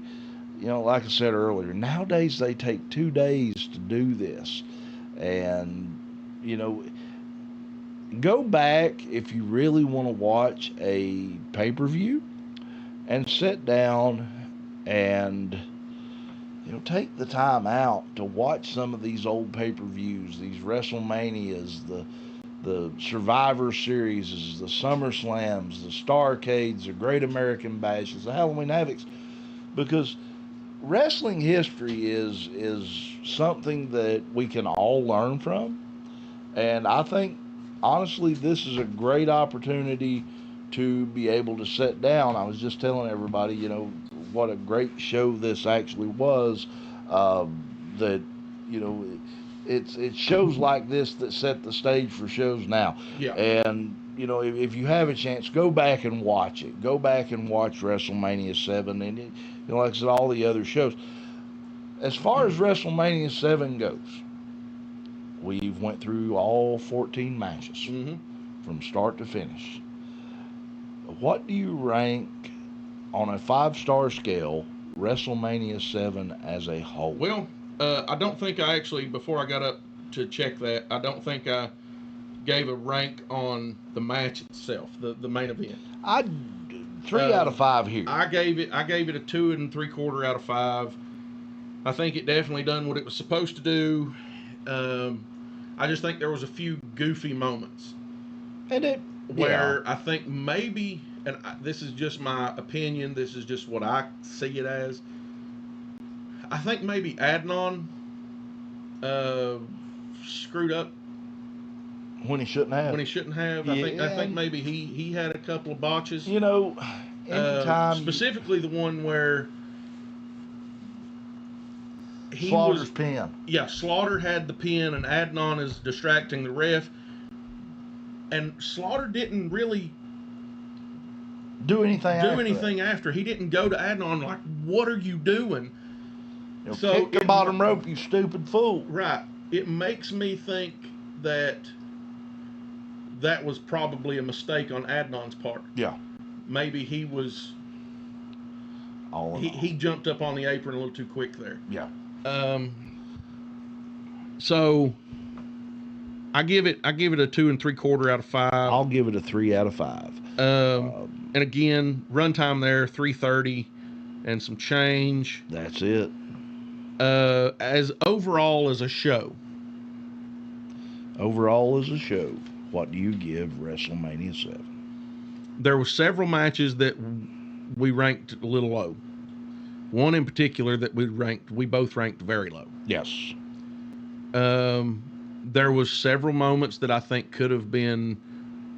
There were several matches that I think they could have took, what was it, 8 minutes, 7 minutes, 8 minutes for the Virgil match. They could have took that to about 3 and divvied that other 4.5 minutes up between a couple other matches. They could have and took made some them of those fantastic. squash matches. And They could have took 1 or 2 of those squash matches and just completely done away with them. Yeah. But all in all, I give it a 3.5 out of 5. I'll give it a 3 out of 5. Fair to say. The final match was great. Yes. The main event, it was great. It done its job. It done what it's supposed to do. Undertaker's match with Jimmy Snuka was really fun. And just because I didn't give it a 4 or a 5 doesn't take away from the overall of the show. No. The Savage Warrior match was of the utmost quality. Yes. I'll be honest with you. If it had not been for that ending, I fully believe that would have been Randy Savage's second 5-star WrestleMania match in 7 years. I agree with you. And that's taken into consideration the overall, the post-match segment and all. Yes, indeed. Because that post-match segment was fantastic. What I have to say about 3.5 is 3.5 just means that if you're a wrestling fan, you should really go watch that. Yes, indeed. Go back Absolutely. and watch that show in its entirety, and hey, put your own rankings on it and compare them to ours. Let us know how you rank it. Go back. I mean, if you haven't saw it in 35 years, which we hadn't, go back and watch. I mean, doesn't hurt a bit. You'll enjoy it. And I don't know about you, but I want to thank Nick Opalewski for absolutely putting us to the challenge on this. Not only did we review it for you once, we done it twice, and you'll never know about the first time. Yeah. But, well, you'll know about the first time. Yeah, because we told never you. See the first time. That's it. But Nick, we apologize for it taking so long, but we decided that we told you we were going to do it. And we done it. Damn it, we're going to do it. That's it, my friend. Nick, we love you. Hey, Nick, if you're watching this, got a few things for you. You put my that notes. together. This is the doc's notes with he got a letter to you here. Also signed, got dated. over in the bag there's that envelope on the first, That's there. It's got the initial, what should have been, episode, pull that out of there. I'm working on it. I This is what should have been the initial notes from Cussin Discussin, episode 54. of what should have been episode 54. Right. Which at the time was titled "It Had to Start Somewhere." Savage's farewell and blowing out candles. This was what we taped on July 2nd that we did not get to air because of an audio malfunction. And if you'll notice down here at the bottom, we signed we it. both signed it. And there on this card, we both signed it as well. the name of that card for that show. That was the name of that card. Unfortunately, none of that aired, but you're going to get this. Send me your address and a message, and I will get this in the mail to you just as soon as possible. Right there's the envelope it'll all be in. putting it in the envelope. Get me your address. Like I said, get it to you in the mail. May be able to find a 4x6 somewhere we can sign for him, and do that this Wednesday on this Wednesday's episode. Might even drop a little something from Elevate Pro Wrestling in there for you. Who knows? But I do want to thank everybody for tuning in. Nick, again, thank you for the excellence of elocution. Walter Dixon, If anyone else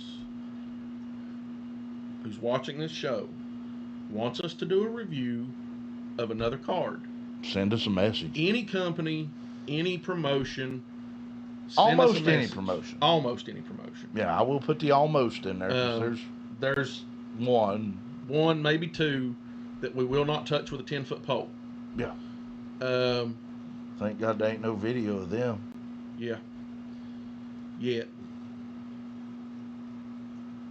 Well, they're working on it.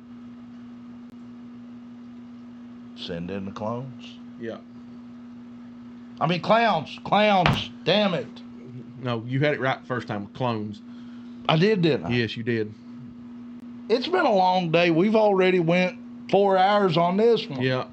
Well, we took a little more time with this one. And we took a break. And we did take a pretty good break. So, for that being said, for the excellence of elocution, Walter Dixon, I'm the Doctor of Professional Wrestling, Mike Blankenship, PhD, saying to you until next time, so long from the Bluegrass State.